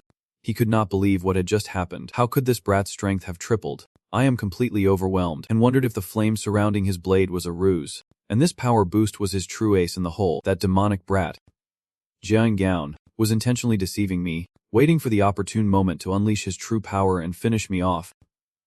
Hen sneered, but do not forget, I have 2 clones to back me up. Even with your power up, you are no match for me. My 2 clones immediately attacked from both sides. Pinned down, he is forced to leap into the air to evade the attack, cursing Han's troublesome abilities. If it were just him, I could take him down easily. I need to think, as Master True then hovers in the air. Kang Kun's henchmen see this as their golden opportunity. Quick, take the opportunity and shoot him down with everything you have got. He can't dodge in mid-air. A barrage of crossbow bolts hurtled toward Truthan. He realized these men were not awakened, but they were extremely well trained. As pawns for each management tier, they are well fed and physically superior to ordinary people. Swish, swish, Zhu Cheng swung in pain, severing several arrows. In mid-air, movement and evasion are extremely difficult. An arrow grazed his shoulder, leaving a trail of blood. At this speed, he can't block them all. Hurry! The crossbowmen are even more excited, aiming for his head, ready to blow his eyes out. Poisoned arrows continue to rain down as Zhu Cheng begins to fall. He must throw his blade to take out those 2 crossbowmen later, but if she does not seize the chance to intercept, I will lose my weapon and become passive. Just then, stones flew in from somewhere at incredible speed, shattering the volley of arrows aimed at him. Zhu Cheng immediately recognized him. It was Li Zai. Chengzi, you were right. We both live if we kill them all. Taking the opportunity, Lu Zai's voice echoes from afar. Every part of them is a weak point. With that, Lu Zai threw out a series of powder bags, creating a cloud of dust before the crossbowman. Another smoke bomb. Zhang Kun was wary. No, that is not right. There is something wrong with this smoke. Wait, Komanga, that bastard used lime powder. It is burning my eyes. I can't open them. Truthan smirks. Lu Tu awakened half a year before him. His level might not have increased much, but with his cautious personality, he must have prepared quite a few tricks. It is proving more useful than I thought. Taking advantage of the enemy's confusion, Kyunggon's 2 dark shadows rushed toward him. They are not fast. They must be clones. I will take one out first. He stepped back and swung his sword at the clone. Even injured, it does not slow down. An avatar feels no pain. Mere wounds are useless. It must be completely destroyed to stop it. With that thought, Truthan channeled his power, slicing horizontally and cutting the clone in 2. And as the clone vanished, Kyunggon's main body shuddered, his face paling. He gasped for breath, clutching his chest. Zhu Cheng, what have you done to my clone? That is right. Jusung realizes destroying the clone damages the original. He can't stand still. He moves, targeting the blinded lackeys. There he is. Take aim. It is too late. His power-up is about to expire. Zhu Cheng plunges into the crowd, mercilessly unleashing his attacks, declaring he will settle the score for their years of servitude to evil. Finally, I have got you. Zhang Kun suddenly appears, blocking his path. This time, you won't escape. He thought to himself, one clone is gone, and I can't summon another before the cooldown ends. He had to kill him here, or he would die. His remaining clone lunged from behind. Without turning back, Truthan unleashed a thunderous kick, sending it flying. At the same time, the power and rage within him dissipated. Kid, your power-up has a time limit, does not it? Zhang Kun sneers triumphantly. The power in your blade is fading. An awakened below my level should only have one attribute. Now, let us see how you withstand my attack. He pours all his strength into this strike. Imbued with the power of level 9, let us see you block this. Victory will be mine this time. But Zhang Cheng just stared coldly at him, an even more terrifying aura beginning to rise. He activated his second skill. Self-researched. Totamnathu. Skill activated. Strength surges by 450% for 3 minutes. A torrent of power erupts from Zhang Cheng, channeled directly into his sword. Crack. Kyunggon's sword shattered like glass, and he stared in horror as the fragments fell to the ground. No, how can this be? His power is even more terrifying than before. I wonder if he can withstand my attack. Zhang Guanqing's cold voice echoed across the battlefield as he unleashed a final devastating blow, his sword tracing a perfect arc that struck both Zhang Kun's true form and his illusory clones. Looks like you could not take it. Don't blame me for being merciless. A crimson mist of blood erupts, a scene of utter devastation. As the dust settles, only a mangled corpse remains. Liao Fu, the child's father, coughed, blood trickling from his mouth. He actually did it. When did that child grow so strong? Boss. One of his men whispered, your juniors are truly formidable. Perhaps, today we have truly been saved. Amidst the scene, Famdeho sat casually in his chair, clapping mockingly. Impressive, you even managed to kill Kang Khan. Now, it is your turn, he says, each word like a death sentence. The crimes you have committed in this slum for so many years, it is time to pay the price. Crimes. Famdeho burst out laughing. After that old geezer died, I became the manager. Indeed, many have died in this settlement, but many new ones have come as well. In a way, I am a hero of this slum. Enraged, he kicks the unconscious Aunt Zhang. If not for my reputation, this woman would have been taken by the dogs in the other districts long ago. Fan Dahai. You brute. Leave my mother alone. Lu Zai roared, raising his slingshot and firing an energy-infused stone at Fan Dahai's head. Bam. He effortlessly caught the stone with his bare hand. You think you can blow my head off? With your puny strength, you are not even close. Lu Zai was stunned. He caught my stone with his bare hands. Even Chengzi would have trouble blocking that attack, which also had a weakness-piercing effect. But him. Let me teach you a lesson. Fan Dahai smirked, showing what true power really is. He hurled the stone back, and it flew like a bullet, its force tearing through the air. Whoosh! At the critical moment, Xiao Cheng appears, shattering the stone with his sword. Jiazi, use a smoke grenade to blind him. He is an Awakened 1, human level or higher. We have to use every trick we can. Okay. Lu Zai quickly loaded a smoke grenade into his slingshot. But before he could fire, a huge shadow loomed over him. Fan Dao's target is Lu Zai, and with one hand, he slams his head into the ground, cracking the concrete. How could a battle of experts be interrupted by a worm like you, JZ? Terrified, immediately lunges forward, slashing at the back of Fandahu, but the giant simply turned and blocked his blade with one hand, feeling a terrifying backlash that made his arm tremble. Such incredible power. No wonder Giant Kun was killed so easily. But my level can't possibly exceed level 8. That is the difference with star levels. His power surpasses even the boar boss. This is the complete transformation of a level 10 physique. You killed Giant Kun and suffered brain drain. Your rage must be at its peak. Fan Hu unexpectedly proposes, "Join me, and I will make you my equal. In just a few days, I will give you a life you have never dreamed of." Absolutely not. He shouts, "You have killed so many people. The population may not be dwindling, but the newcomers are all scum like your lackeys. Oppressing, robbing, committing every evil imaginable. I would never associate with scum like you. Hemph, playing the hero. Are we?" Famdeho sneers. "Then, I will grant your wish." An incredible pressure emanates from his body. The cruelty of the apocalypse is more than you can imagine. Kid, without harsh measures, our settlement would have been destroyed long ago. Activating giant body transformation. Golden attribute. Effect. Blood and defense increase by 50%. His body swells, muscles rippling like steel, and this is only his first attribute. Zhu Cheng gritted his teeth, activating fiery demonic restraint. Flames erupting on his sword. "I am protecting useless trash like you. All you need to do is hand over some supplies. Fair share of labor.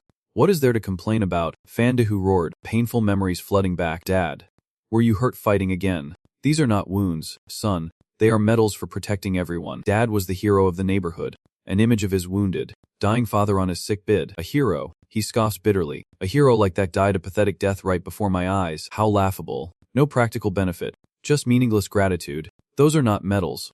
They are proof of foolishness. Only a fool like my dad would be proud to protect a bunch of useless people, wanting to be their hero. You want to be a hero? He lunges at Xiaocheng, fist like a boulder crashing down. "I hate heroes like you. Go to hell and play hero there." Xiaocheng quickly crossed his arms, bracing with all his might, but the power was unchanged. His first attribute only increased endurance, not strength. Xiaocheng thought to himself, if that is the case, then let us fight to the death. Activate. Reset Nova. Silver attribute. All attribute cooldowns are reset. Fem Deho. Do not think you are the only one with attribute powers. Activating self-research. 1. 2 effects. Strength increased by 300% for 1 minute. 30 seconds. An even more terrifying surge of energy erupts from Xiao Cheng's body, and Fandaho feels an immense pressure as his massive frame is pushed back, his feet digging deep into the ground. Can this kid still get stronger? He is stunned. Is this a burst of attributes? It can't be hidden any longer. He tells himself that to deal with someone like Fam Dai-ho, he must go all out from the start, not giving him a second to breathe. Within him, a surge of energy erupted, triggering a system notification. Activating self-research stage 2. Effect 2. Strength enhancement increased by 450% for 3 minutes. Power surges through his veins. He roared, bringing his sword down in a heaven-splitting strike, the force of which made the giant Fan Dayu's legs buckle. What is this? He is terrified. How could his power explode like this? Even my tiger's mouth is going numb. He gives him no time to think, unleashing a flurry of attacks. Fear was evident in Fam Deho's eyes. Something's not right. There is something wrong with this kid. This is definitely not the power a normal attribute can create. Otherwise, how could I be unable to block the strike of someone who is not even level 8? Furthermore, why won't the flames on its blade stop clinging to me? It must be dark magic. He realized that if he continued to delay, he would surely die, and his cunning eyes glanced towards the wild child. That kid, he is the prey. Don't underestimate me. Roaring, Fam Deho activates his second attribute. Golden Bravery, granting him a 30% strength boost. In terms of attribute quality, I far surpass him. Seizing the moment, he lunges forward like a whirlwind of fire, aiming straight for his old wound. But Fam Deho gritted his teeth, a ruthless glint in his eyes. This was it. He would take some damage to seize this chance. He did not resist, and your sword bit deep into his shoulder. But at the same moment, he used the wound to break free, lunging towards the child like a wounded beast. This is bad. He intentionally severed his own arm to escape his target as the child. With his remaining arm, Fem Daiho tightly gripped the child's neck. Panting heavily, if I had not crippled myself, you never would have caught me. Now, hand it over, or I will snap its neck. Fan Dahai never imagined his opponent would stoop this low. He roared, the fire of rage in his heart burning even brighter than the flames on the sword. How pathetic. He sneers, his smile twisted with pain. In this dog-eat-dog world, Only the survivors are strong. Cast aside the pain, or I will crush him right now. He struggled, his mind in turmoil. Once I discard the pain and the attribute buff ends, I will be no match for him. But if I do not, Yahtzee will die. What to do? Just then, Uncle Liao, Yahtzee's father, and the wounded, roaring Fandahu. Do you know why we have endured your oppression for so long, only to rebel now? Is it because you owe my father? Famdeho roars. Yes, he was a hero to this entire district, Uncle Liu says with reverence. Years ago, he sacrificed himself to prevent a tragedy, stopping the plunder of District 119, and you, the hero's son. Even as you exploited us, we endured it, believing that one day you would change, that you would become a hero like your father. But a year ago, I overheard Uncle Liu say that the boss would be moving to District 119 as a deputy manager in just 1 year, that this broken place would be squeezed dry and left to die. Once we are there, we can eat all the meat we want. District 119 even has pig farms. You intend to abandon this place and become a dog for the man who killed your father, Uncle Leo shouted. Your mother was critically injured by people from District 119. Do not you remember? Shut your mouth.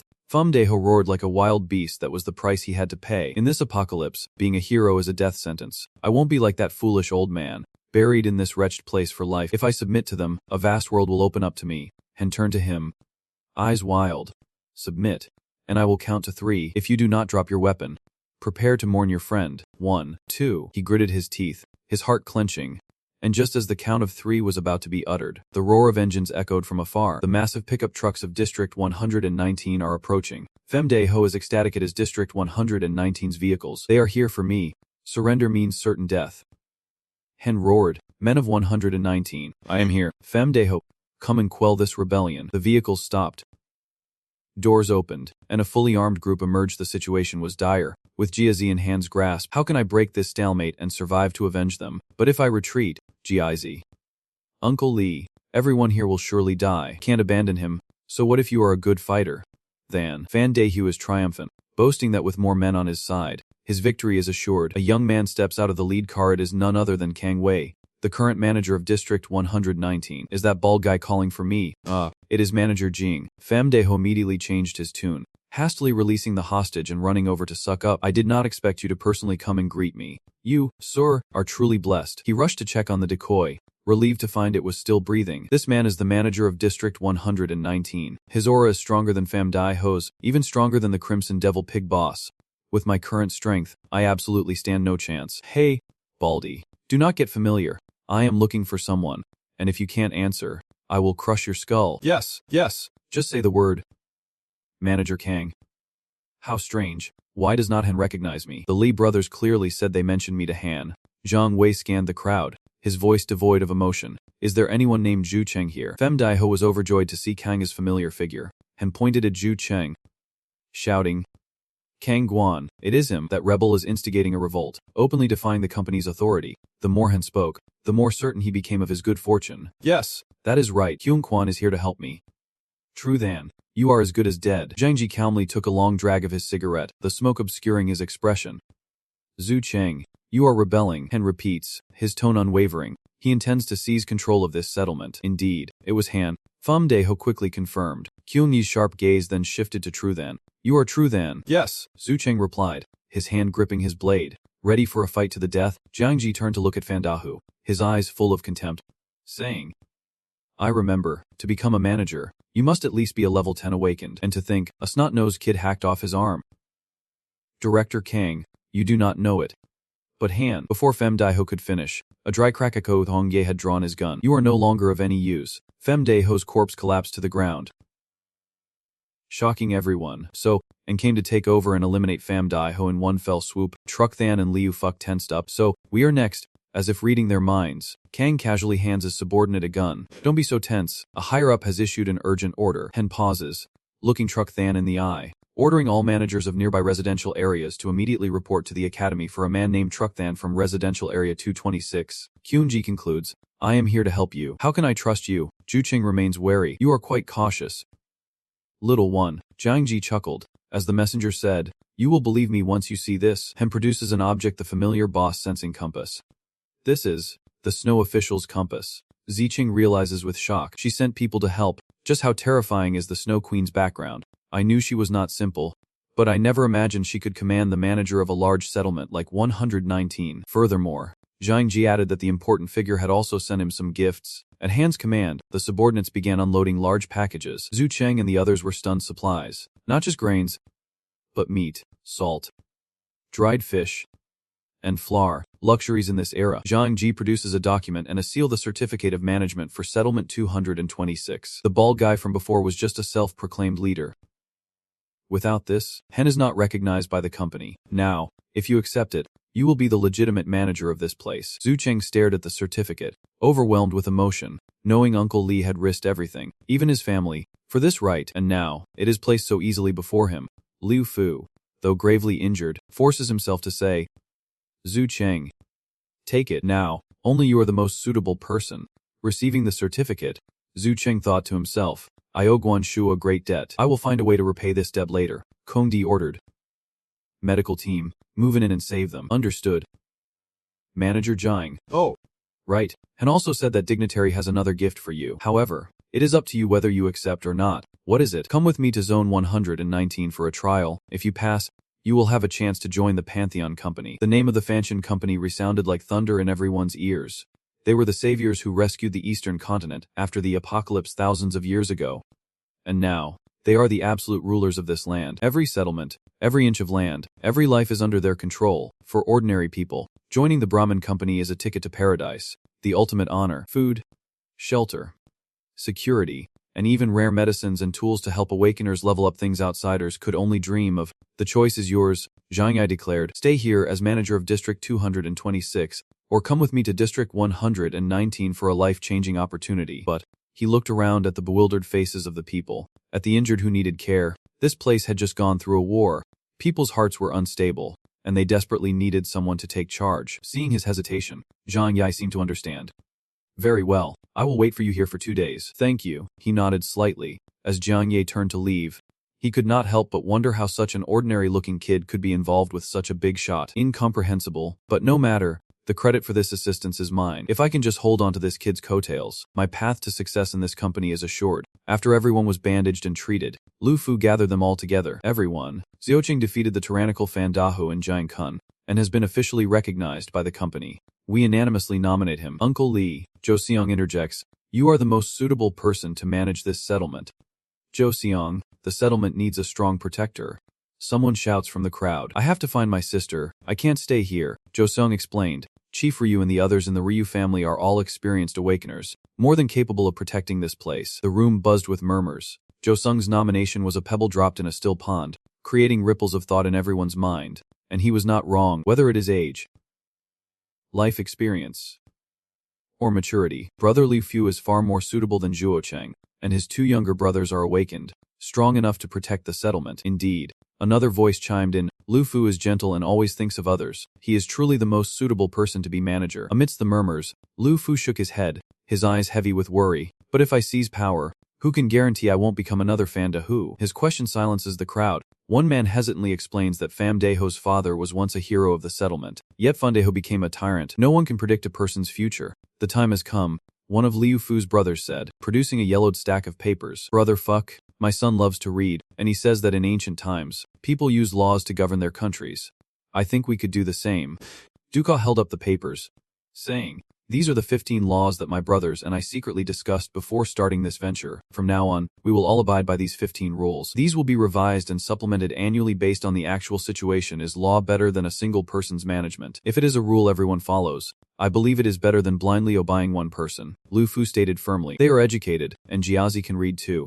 They are far better at using their minds than I am. I can rest easy leaving this place to them and finally search for my sister. He gently placed the management card he would just won on the table, as if setting down a burden. While everyone was still excitedly discussing a new future, he quietly turned and walked out of the room. From now on, I will be alone on this path, without friends like G's by my side. Hey, a familiar voice calls out from behind. Hu Zij caught up to him, not saying a word about his intention to leave. Did he even consider him a brother? Kingzi, without me by your side, you will stumble into so many traps, get tricked so many times. I really worry about you. Kingzi is surprised. Giz, why are you here? Hearing this, Lu Zij sneered. I am here to join you. Don't think about advancing alone. How can you become a great figure without me? His parents would not let him leave.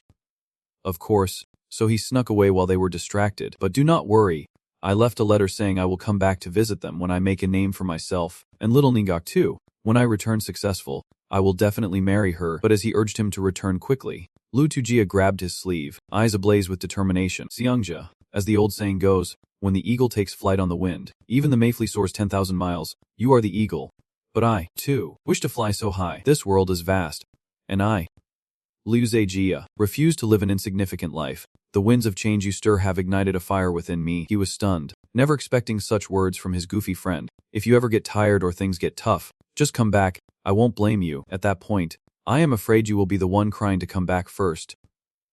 He chuckled. It seems a storm is brewing as the convoy rolls out of District 226. Continuing their journey, these two brothers are quite capable. The driver remarks, driven in Zone 119 for years. And this is the first time Manager Jiang has taken me on a mission. You can tell she thinks highly of you too. As the settlement faded into the ruins, he noticed Li Zai silently gazing back, his eyes full of longing. He was different from him, still bound to that place to divert his friend's attention. Zhang King turns to the driver, saying, actually, I have always had a question, but I do not know if I should ask. Just ask away. The driver cheerfully replied, I will tell you everything I know. Is it true that your Sector 119 manager killed our previous Sector 226 manager? Zhang King's question silences both Li Zai and the driver. Heavens. Zai thinks, this topic is too sensitive. He killed the conversation before it even began. Why is he so dense about these things? Oh. About that, the driver scratches his head. Actually, our manager Jiang would not do that. He became manager about 6 or 7 years ago, after killing the previous manager of District 119. As for your manager, he was probably killed by our previous manager. No way, Lu Zai muttered. This guy is way too honest, answering everything he is asked, compared to the old manager. Ding Kuang, who wanted to expand the territory. The driver continued, our manager Jiang focuses on internal development. Thanks to his efforts, District 119 went from barely surviving to eating meat once a month, so everyone loves him. So, to become a manager, all you need to do is kill the current one. I just said something else, and that is what you focused on. The driver was shocked. Sung, you have completely missed the point. Lu Zai groaned. Suddenly, he caught a whiff of something full in the wind. The beasts were coming. Upon the surrounding hills, a series of dark figures emerge, their growls echoing through the air as they fixate on the convoy. Mutated wolves again. Lu Zai muttered, no. Mutated dogs. Cheng Zi corrected. Mutated wolves are much larger and would not attack head-on like this, so they are definitely mutated dogs. Sung Jae, you know them well. Some have already jumped onto the truck bed. Don't be nervous, the driver calmly says. We encountered them once on the way here. Manager Jiang is much stronger than you think.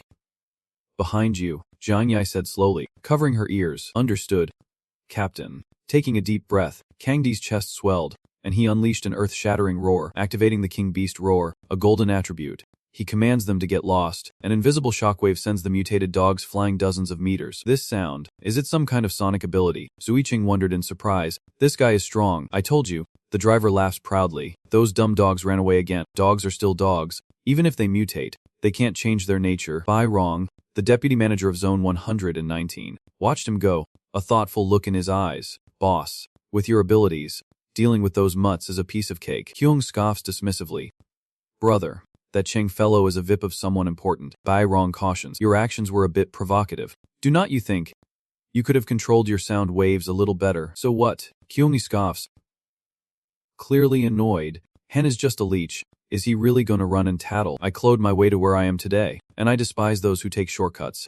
But there are no buts. Kang Yi cuts him off, saying he knows how to keep up appearances. But what he does behind the scenes is his own business. He wants to go far.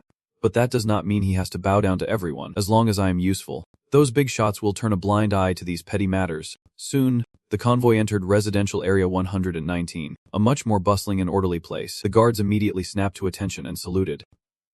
Manager Kuang, thank you for your hard work. Bai Rong led us to a makeshift housing area. The apartments are all occupied, so I am afraid you will have to make do here. The room was indeed Spartan, covered in dust. Jiazi looked around, then chuckled. It is a bit better than your drafty cave. At least this place blocks the cold wind. Here's some reading for tonight. Bai Rong handed us a stack of documents. This is the inspection guide issued by the company. Be warned, you are not the only ones participating. Jia2 happily takes it, which is great. While Jia2 examines the paper, he wordlessly pulls her down onto the hard bed. Jay does not seem to mind our crude welcome at all. Bai Rong is shocked that he can lie down on such a bed. Is Hen really some big shots boy toy? Call if you need anything. There are people outside. Alright, sorry to bother you. As the door closed, The guy leaned in close. Hey. Then too. It says here the challenge is to clear a white level dungeon. Senza should be simple enough. The level limit probably only makes it slightly stronger than the last dungeon. Does it say how many people can participate? Or how many they are recruiting? He asked, his eyes still half closed. That. No. So, this challenge has 2 conditions. He slowly analyzes. 1. Defeat the boss. And 2. Survive. Jajal is startled.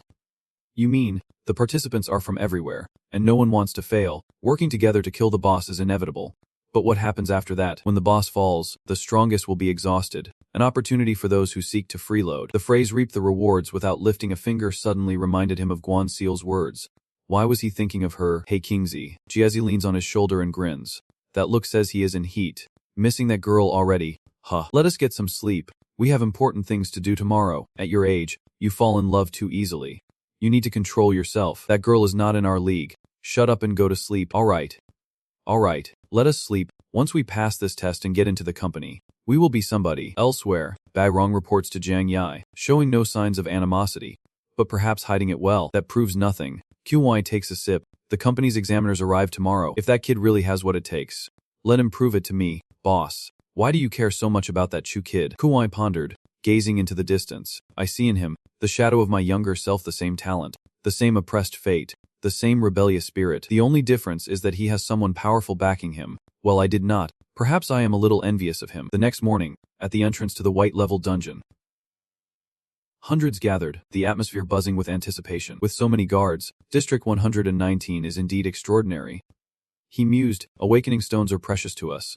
But in wealthier districts, they are not so rare. Those who can consistently clear dungeons are truly rare. Zhang Yai stepped forward, his voice echoing with authority. Survive this dungeon, and you will be eligible to join the company. The benefits are obvious. Good luck. Hey Kingsley, that guy with the surname Jiang is looking at us. Jia Zi muttered, it is a provocation.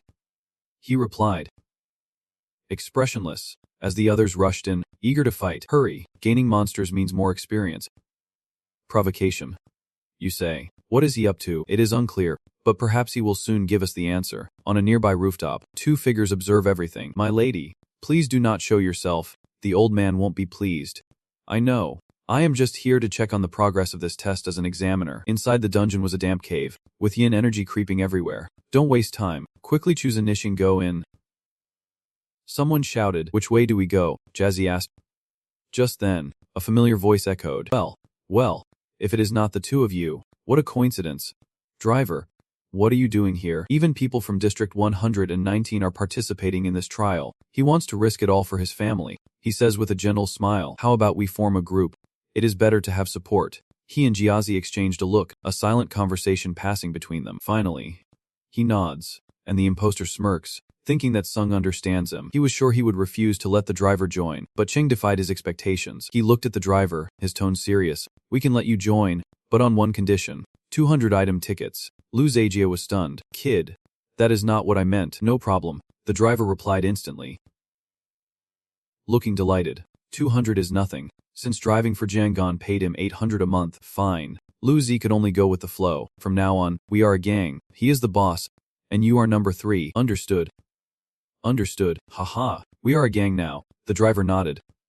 Delighted. A gang of performers. He thought to himself, it sounds kind of weird. Not far away, a girl was secretly observing them. That person's aura is completely different. The girl named Huoxiamen muttered. My ability can sense it. I did not expect him to possess such a powerful catalyst attribute. She clenched her fist. Torn by inner conflict, joining their group would greatly increase her chances of survival. But I am not good at talking to strange men. Everyone in the settlement is waiting for me to return. I can't die here. Huoxiamen, you must be strong. Meanwhile, the wanderer continued to ramble on. This dungeon has a lot of branching paths. Barging in could lead to high-level monsters. It only appeared recently, and I heard the big shots saying it is very dangerous inside. He clicked his tongue, feigning experience.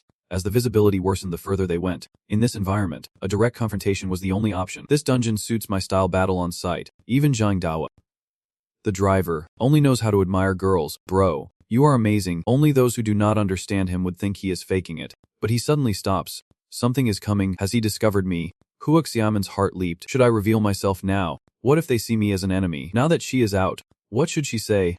But just as she was wondering, The ground and walls around her began to shift. Giant rats with claws as sharp as steel emerge, their levels ranging from 6 to 8, so they were talking about monsters. Xiao Man breathes a sigh of relief. Levels 6, 7, and 8. Cheng quickly gives the order. Jian the driver, take on the 2 lower level ones. Leave the biggest, baddest one to me. Just keep them busy, and I will be right there to help. Okay, Lu Zijia hesitated. But Chengzi, our levels are much lower.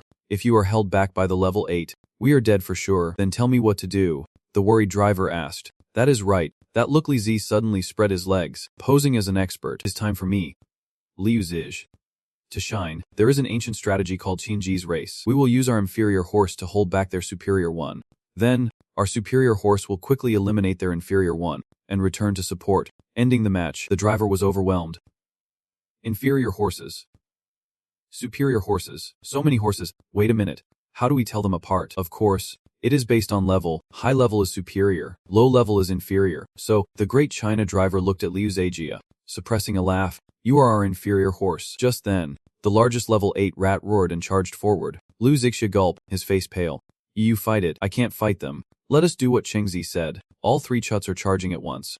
We have run into a level 8 monster right away. This dungeon is definitely more dangerous than last time. Zhu Cheng thought. Driver, protect me, Liu Zijia shouted. I will shoot them in the eyes. Okay, 2 low-level monsters charge, but Liu Zi swiftly fires 2 stone, hitting them right in the eyes, causing them to stagger. Nice shot, bro. Zhang Dao praises. Follow me.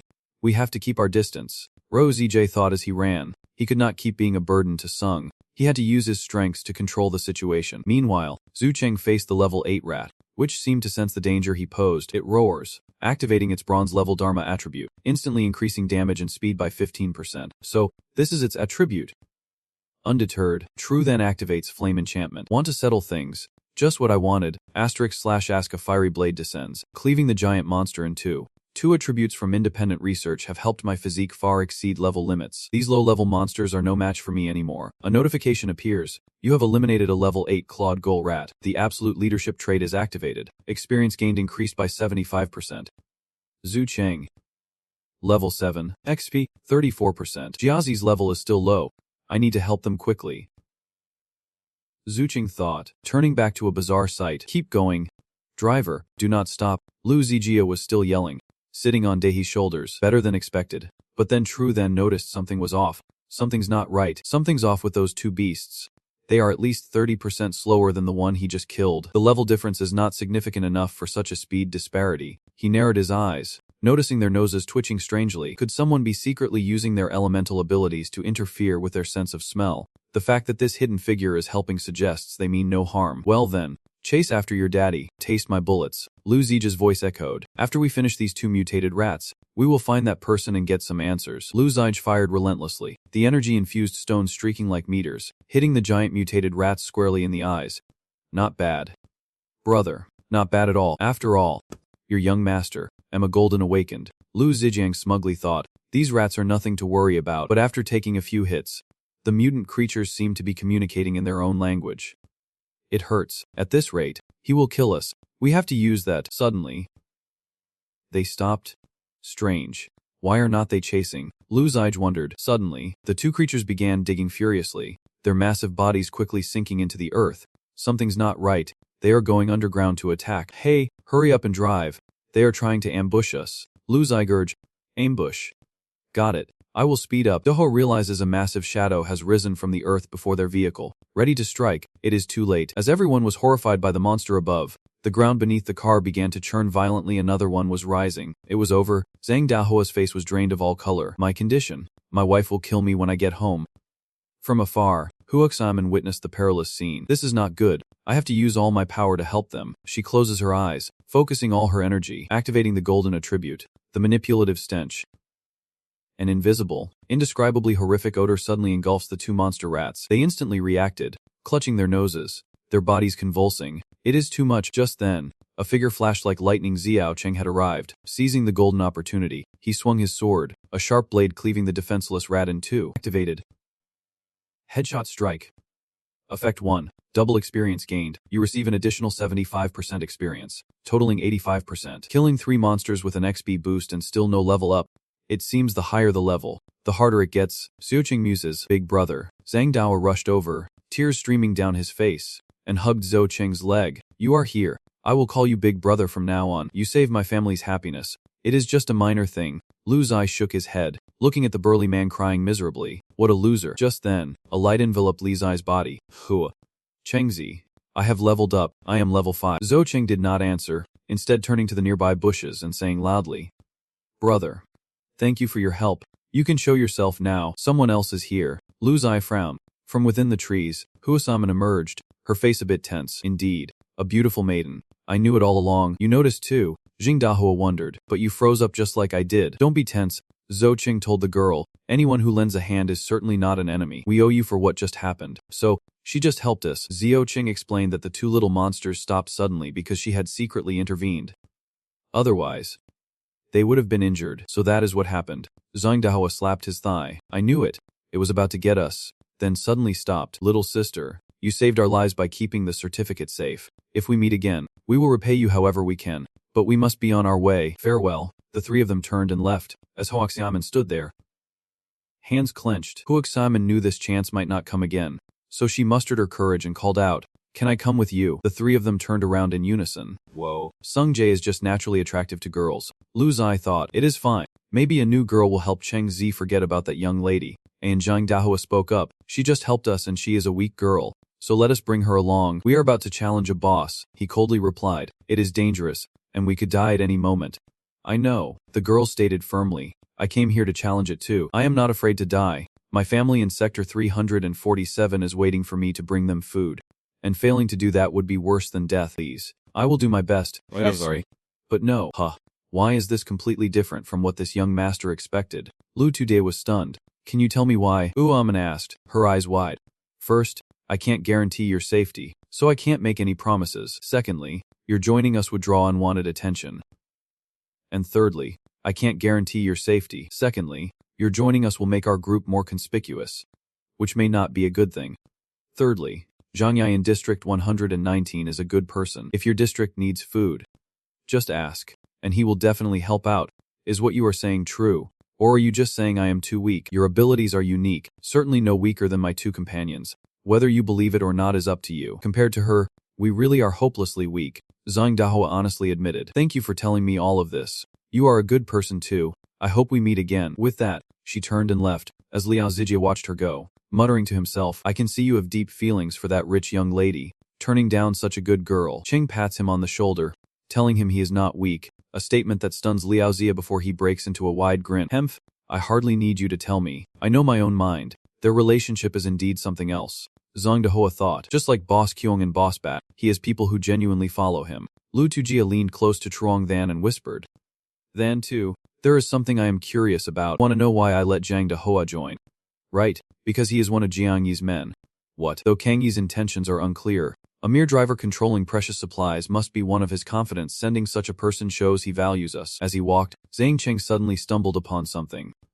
What is this? How dare you block my path?" Lu Zi shouted, but then fell silent as he saw what was at their feet. A corpse. "This is someone from our settlement." Zhang Dahua recognizes the victim, a formidable level 9 warrior who traveled with a group. How could they have died here? Zhang Cheng knelt to examine the bodies, finding wounds inflicted by monsters, but the fatal wounds were from sharp human weapons. "Chengzi, look over here." Lu Zai pointed to a thick bush. "Too many people died. It is like someone deliberately hid the bodies here." Zhang Dahua's face pales as he recognizes the remaining corpses. It is his team. Wiped out. Among them was a level 10 awakened, making it clear they were ambushed while weakened from fighting monsters. "I have seen the manta stalks the cicada, unaware of the oriole behind it, many times, but there is another possibility," he says, looking at Zhang Deihua. "Their killer was an enemy from within their own District 119. Zhang King spoke, his voice low, revealing a cunning that belied his appearance. As soon as he finished speaking, the Chen cave shook violently, and dust and rocks fell everywhere. Piercing drilling sound echoed, as if a giant drill was boring straight down from above. From above, a monster emerges, shattering the stone. It had the body of a giant rat, but its head was replaced with a drill-like spiral horn. An elite drill rat, a human-level monster. Could it have been the one who attacked the others? The rat gives no one time to think. Charging forward, its drill-like head aimed straight at Zhang Dahua. He dashed forward, his sword blocking the sky-rending strike, and pushed Zhang Dahua away, yelling, "Get back!" This thing's strength is immense, no less than the Crimson Boar from before, and this is just an elite monster. From the shadows, two figures are watching. "Oh, Is not that Jiang Dahua? Manager Jiang's confident. Stick to the original plan, wait for them to weaken each other, then clean up the mess. The crazed rat charges forward, startling the two onlookers. What in the world? Is that even a rat anymore? While everyone is in chaos, he is analyzing the enemy in the shadows. If he is right, the real culprit is waiting for them to destroy each other. He is definitely a cunning and scheming individual, likely lurking somewhere, secretly observing us. To avoid interference during the final boss fight, it is best to deal with him right here. First, we will use this monster to stage a convincing scene and lure him out. I will rush in, pretending to help. But where's its weak point? Here's the plan. Feign a serious injury to lure him out, then counterattack for the killer tactic she taught me for hunting mutated vultures.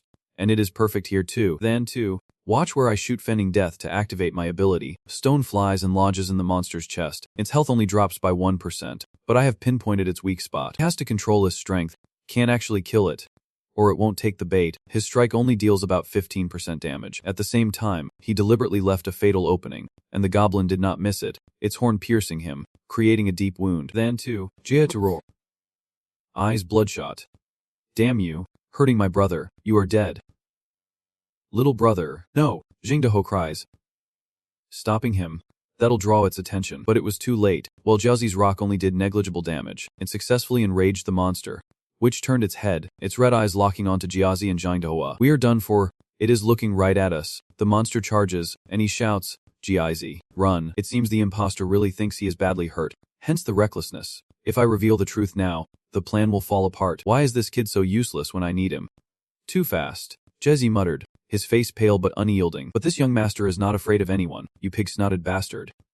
Just then, Zhang Dao burst forth with incredible speed, grabbing the fake sun and dodging the attack by a hair's breadth. A gaping hole appears where they just stood. Are you crazy, kid? That is a level 10 monster. Jingdaho looked at Jiazi, and could not help but sigh. Their bond was stronger than he thought. This was true friendship forged in life and death. The battle turns into a chase, with Jiazi constantly firing stones, slowly chipping away at the monster's health, while Zhang Dao uses his superhuman speed to dodge. Damn it. Driver, how are you so fast? Jiazi exclaims in shock. Weren't you only level 5? You are faster than Cheng Zi. Zhangdo apologized as he ran. Actually, he is level 10 with extreme speed as his attribute. If we survive this, he will explain everything. Zhang Dahua. Level 10, with the golden extreme speed attribute, granting him a 30% agility boost. Okay. Driver, the two of them, one attacking, one moving, are perfectly coordinated. Goblin's health bar is dropping fast, even though he has the upper hand. Jiazi knows Chengzi took a direct hit and can't hold out much longer. Losing too much blood would be dangerous. He had to finish the monster quickly. But as he reached into his pouch, his face changed. He was out of stones. Just then, the lurker in the shadows finally made his move. You stupid beast. After all this time you still have not finished the job. Let me give you a hand. A rock suddenly flies in, hitting Zhang Dahoa's ankle. He stumbles and falls, taking Jiazi down with him. The grub seized the opportunity and lunged forward, its fangs bared. This was it. Jiazi closed his eyes, but in that moment of life and death, he still cried out, Chengzi, run. But death did not come. A black shadow flashed, stopping the weasel dead in its tracks. With a single slash, he cleaved the level 10 monster in two, then staggered back, coughing up blood. The more pathetic the performance, the happier the hidden villain will be. Jiazi's overreaction only makes the act more believable. Only by feigning weakness will the fox reveal its tail. Are you alright, Chengzi? Jiazi rushed over. Zhang Dao looked at him with astonishment. To kill a level 10 monster while so severely injured, this young man possesses extraordinary combat talent. He is destined for greatness. Don't worry, I am not dead yet. A warm energy is spreading through my body, healing my wounds. Leveling up restores health. It happened when I defeated the Crimson Demon. 2. Killing a level 10 elite monster, plus the absolute leadership effect. I will definitely reach level 8. A system window appears before him. You have defeated the level 10 elite beast, the Savage Mane Tiger. The absolute leadership decay attribute is activated, granting an additional 75% experience, amplifying the experience gained. His stats have increased from level 7 to level 8, and the Tome of Transcendence opens once more, revealing 3 new attribute options. 1. Fire Wisdom Tempering, gold. Effect unknown. 2. Bravery, gold. Effect, strength plus 30%. 3. Independent research, gold. Effect unknown. Warning, this is the final link in the independent research chain. Upon acquiring them, he could activate a chain fusion.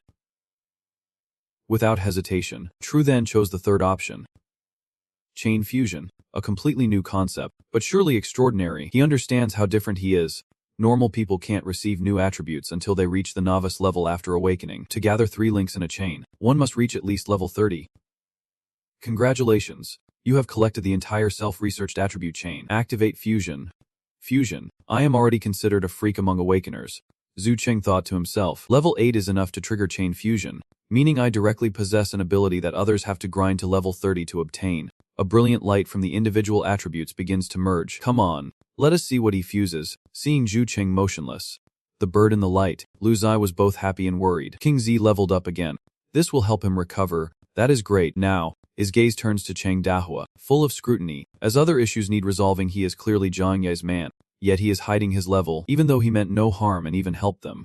What was his true motive? Sensing Liu Zai's gaze, Zhang Dahua grinned, pulling out a pack of dried meat from his bag, saying, "Little brothers, my wife prepared this. It can help you recover your strength. Just tell me." Liu Zai interrupts, "Why are you hiding your level and following us?" It certainly was not out of some ridiculous sense of heroism. Was it? Before Zhang Dahua could explain, a sinister voice echoed from the cave's shadows. One heavily injured. Too useless. A perfect opportunity for us, the Xuan brothers, to strike. Woo. Now, careful Truong Daiho's reflexes kick in, activating extreme speed to save Lu Jia from a fatal blow. Oh, it is Truong Daiho. One of the attackers recognizes him. He is much faster than before, or he would be dead like the others. Truong Daiho realizes they are Loi Truong Tho and Loi Qian Kang, two of Hak Loi's most trusted subordinates and assistant managers of Area 119, both level 10. So it is you, ambushing and slaughtering your own people. Manager Zhang will not forgive you. What is going on? Are they acquaintances of yours? Lu Zai asks, as Chang Dahua quickly explains that he is with Black Prophet, Manager Zhang's sworn enemy. He is an extreme warmonger, always opposing Manager Kang's ideals. Even as the Azure Dragon Union merges, he can still hear everything clearly. Zhang Yi's greatest adversary is Hailai, and it is highly likely he has been secretly colluding with Pham Daiho. If that is the case, he will also pay for oppressing the people of District 226. Our boss won't be judged by a dying man like you. The Lei brothers roared. Kill them all. Dewa grabbed Yuja and fled with maximum speed. That can wait. Surviving comes first. Feudal, sneers Li Chengxiao. Within my field of power, there is no escape. He raises his hand, and a series of sticky spider silks shoot out, sealing the store's entrance. Disaster Daihoa knows this spider silk will limit his speed. Losing my speed advantage. I am no match for them, and the Li brothers are closing in fast. Sorry, buddy. Next time pick a better boss. We will take your head and collect the reward. Sorry, kid. But in this moment of life and death, Zhang Dahua throws Liu Zai at Zhou Cheng. Brothers, you are destined for great things. While I fight them, find a way to escape. If you survive, tell my wife and children that Zhang Dahua was no coward. He turned, ready to fight to the death, as the Li brothers' sharp blades came down. Rest assured, we will tell them after we finish these guys off. But just then, two small stones whistled through the air, striking their blades with incredible force. Enraged, they roared, daring to attack us by surprise.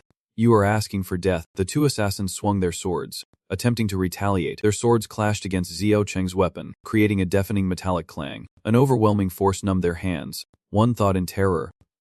Too heavy. This spatial dungeon should only allow awakeners below level 10. But this kid's power clearly exceeds that. Dare meddle in the affairs of District 119 when you are so gravely wounded. The leader roared, but seeing Xiao Cheng staggering, injured state, he began to calculate. But he is badly injured. Perhaps he is just putting on a brave face. If we stall for time, and his injuries worsen, it won't be too late to take his head. That driver is our friend. Zhou Cheng finally spoke, his voice weak but firm. He could not bear to see his friend die before him. So this was no mere meddling. Hearing those words, tears streamed down Chang Daewa's cheeks. Big brother, he choked out.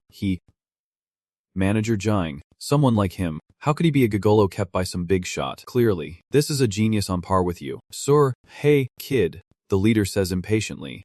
While we are in a good mood and willing to spare you, I suggest you take your lackey and get lost. Zhou Chenggang signals Liu Zai. He understands, smirks, and provokes them further. Sorry, but we are in a terrible mood now, and we have no intention of letting you leave here alive, so it looks like we will have to take care of you two first. The leader snapped, ordering them to kill everyone who resisted. They chose hell when heaven was an option, and unleashes razor-sharp spider silk towards them. But despite his strength, the leader is severely wounded. If it truly comes down to a fight, only we brothers can win. Liu Zai thought to himself. Before we begin, I have a question. Zhou Cheng suddenly announced. Do you know a man named Pham Daiho? Pham Daiho, the leader sneers. That fool from West Jiang in District 226. Speaking of which, Lord Hatley sent my brother, Yun, to trade with Han. What kind of trade? Of course, it is the genetically modified ferns, cassava, and yams that your District 226 produces. The other one gloats. We use a few cheap vouchers to buy those valuable foods, promising them a chance to come to District 119, and became as obedient as a dog, offering all the people's food to us. Ha! So, Zoro gritted out, each word escaping through clenched teeth. You are also responsible for pushing us to the brink. If you had revealed your identities sooner, none of this would have happened, the leader said magnanimously. I know your District 226 is suffering. Now, bring me the driver's head, and I will let you join District 119, as per Lord Harkley's orders. Sungja, I can't take it anymore. Rojeo roared, his eyes bloodshot. So, these bastards are partly responsible for her death. Today, I will make sure to shoot them dead. A blazing rock hurtled forward, but the henchman easily cleaved it in two with his sword, another rock user. But this strength is not even enough to tickle my little brother, and thinks to himself that the only threat is the injured man. Provoke him, make his wound worse, and stall for time so he can easily be beheaded. Wild Child. Give me the weak points. Shout them out loud. Wild Child immediately activates his ability, activating Needle Storm Dissection. Effect 2. Weakness detected. Neck, heart, head, take your pick, he roared, intentionally letting the opponent hear him. King Z deliberately told him to shout it out. He is a man of few words, but that does not mean he does not feel rage, so he will strike all 3 points. Big brother. Kill the younger one first. Hen is weaker. Zhang Dao shouted from behind. The lackey went mad, turning his sword towards Zhang Daohua. I will kill you first. But the moment he turned around, a dark shadow flashed swoosh. Zhu Cheng had appeared beside him. With a single strike, the henchman's body was cleaved in two. One down. Brother. The leader rode in terror. Spider webs. Bind him. Sharp threads immediately wrapped around Zhu Cheng's leg and one arm. But he merely sneered, activating his bronze rank flame-binding demon skill. He unleashed a torrent of fire, incinerating the spider silk in an instant. Zhu Cheng presses his attack, giving his opponents no chance to retaliate, and moments later, he stands over their corpses, saying, You were weaker than I thought. Perhaps they underestimated him due to his injuries, or perhaps True Than sensed the new power surging within him. The Superlimit Technology Attribute Fusion, at the Thoisan level, has been successfully activated, an attribute born from the autonomous research of Fusion 1, 2, and 3. Effect 1. Super Limit Enhancement. All attributes increased by 150%. Effect 2. Break Limit. Can simultaneously enhance 3 different attributes by 600% for 5 minutes. 30-minute cooldown. From 3 golden attributes merged into 1 transcendent attribute. This is the terrifying power of attribute fusion. With Zhang Deho and Lu Zai relieved, Shi Zuqing efficiently dealt with the 2 powerful enemies. Zhang Deho gathered the spoils and asked, Is Big Brother always so frugal? Even though he is so strong, it is just his habit. Lu Zai replies, It would be foolish not to pick up free stuff. Ziqing inventories some dried meat and 200 item tickets, saying the Jiazi's share will be with him. And this is for you. No need. Big brother. Zhang Dao hastily waves his hand. You handled everything. Besides, if I take Li Shi's belongings out, the people from Hackleberry will definitely not let me off. My wife and children are in District 119. I should be careful.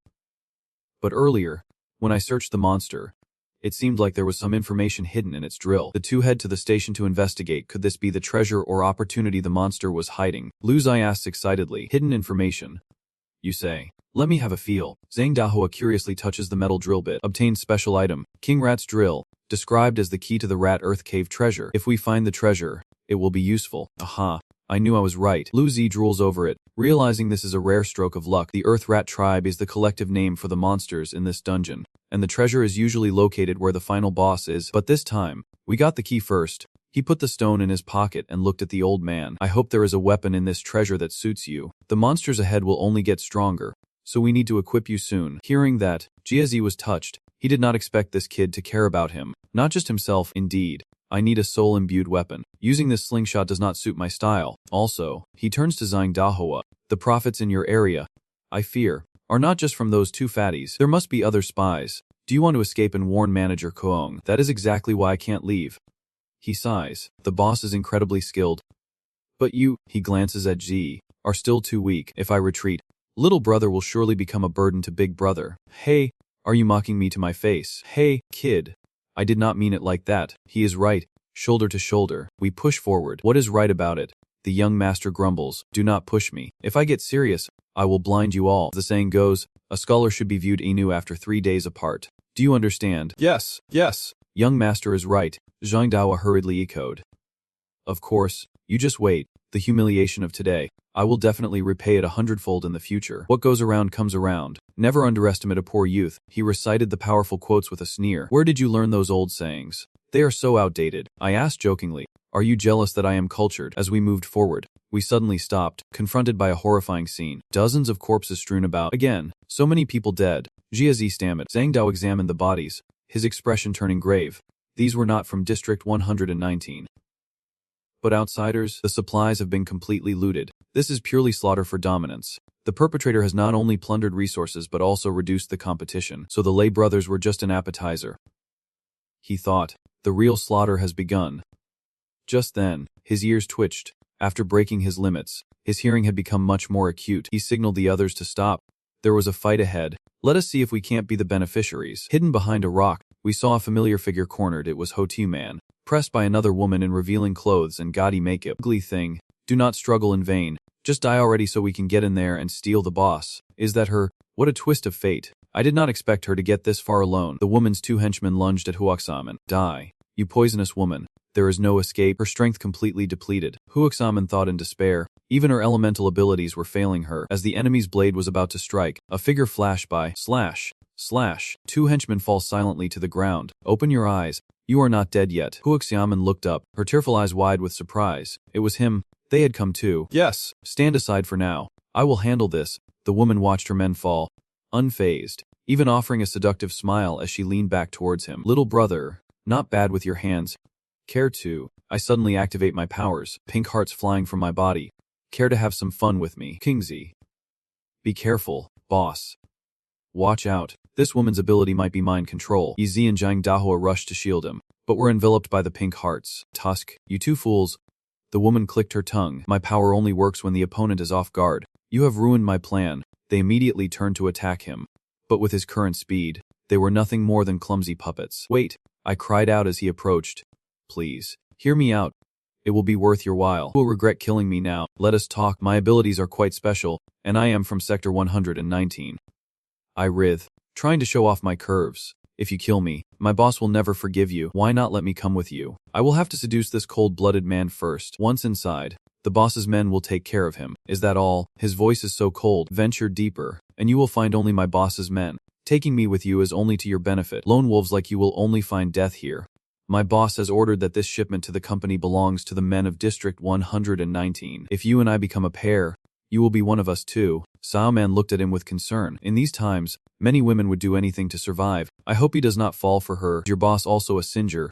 He asks. Our boss is far more experienced than scum like that. I am so proud. Even Manager Kung has to call our boss sir. Okay. I understand. I thought you had been swayed. A smile is a weakness. But it seems you are truly intelligent. If we work together, what do we have to fear in getting into the company? But in response, there was only a cold blade. Swish, her body fell, a smile still lingering on her lips. Weren't her conditions quite good? Why did you still kill her? Huoxaman could not hide her confusion. Ching Cheng calmly wiped the blood from his blade, explaining carefully. First, she wanted to kill you, and I promised to help you once. Secondly, someone who tried to kill me and control my friends could never be trusted to cooperate. Thirdly, and most importantly, I have no intention of becoming anyone's hunting dog, especially not for Hong Quan or District 119. So that is how it is, Huoxaman thought to herself, a frighteningly rational way of thinking. Reliable, but also a little scary. At that moment, Lu Zai and Zhang Dawa also awoke from their mind control, asking what had just happened. What happened?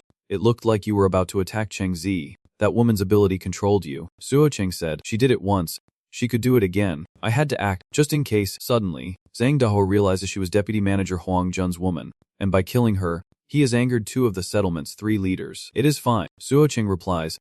Once I get into the company, I will be leaving this place. The 3 leaders, Lu Zai interjects, are just Jiang Yi, Hao Li, and that Huang Jun. Zhang Dahua confirms they are the 3 powers controlling District 119.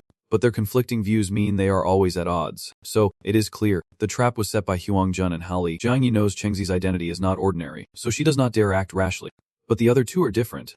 Cheng Zi, just keep pretending you have an extraordinary background. In this world, you forge your own identity, boss.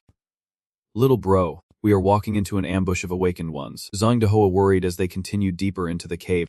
I must get into the company, Cheng declared resolutely. his eyes fixed on the depths of the cave. My sister is waiting for me. Wherever Chengzi goes, I go. Li Zai thumped his chest. Well, then I am going too. Senior, can't you really take me with you? Huok Simon asked hesitantly. Don't get too close, Xiaoqing said. Keep your distance and use your abilities to support us. That is the best way. Okay, I will do my best not to get in your way. Seeing this, Lu Zai nudges his friend, asking what is wrong. Feeling sorry for me, I thought you only had eyes for that woman. Bringing her along would be even more dangerous. He replied, ignoring the taunt. With her here, your safety will increase a bit. Hemph, does young master need a woman to protect him? Senior, since you have agreed, I won't hide it any longer. Actually, there are still a few people here. She activates her golden tracking olfactory sense. A subtle fragrance spreads. And instantly, everyone senses the presence of others lurking nearby. They were hiding so many people. And all of them are injured. Indeed, we were all driven back from the front lines. One of the severely injured spoke up. Joining the company is truly a life or death struggle. But those bastards are just too much. They not only set traps, but also impersonated support staff sent by District 119, and took my arm when I let my guard down. The young man finished speaking, then coughed up blood, as the woman from before arrived with her henchmen, intent on silencing them all. And so, Hua Simon explained further, I could not bear it, so I stepped in to help. They are in no condition to fight, yet they still won't let them go. What to do now? Lu Zai thinks, to abandon them is to let them die, but to help them means taking them out, which would waste a lot of time. We still need to hunt the boss and seize the treasure. Little man worriedly looks at Zhu Cheng. He is frighteningly rational. Will he make a ruthless choice? Clearly, abandoning us here is the best choice for them. Zizing was silent for a moment, then made his decision. He looked at Zhang Dao and Huok Xiamen. Driver, the girl, Huok Xiaoxian Chief Su Feng. Going any deeper would be too dangerous. This group is in your hands. Please get them out of here safely. Understood, Zhang Dao replied without hesitation. Huok Xiamen breathed a sigh of relief. Thankfully, he was not like that. Manager Zhang, this young man is just like you. He sees ordinary people as human beings. Hey, the young man named Su Feng called Zhu Cheng over.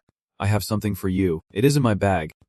Take it. He smiled faintly, saying he got it from killing an elite berserk rat. But it is useless now. Chu Feng, we'll remember this life-saving favor. Zhu Cheng pulls out an old piece of animal hide. What is this? He spreads out the animal skin map. It reveals the location of a hidden treasure separate from the boss. We just got the drill key, and now a treasure map. What luck. And so, Zhu Cheng quickly laid out his plan. Easy.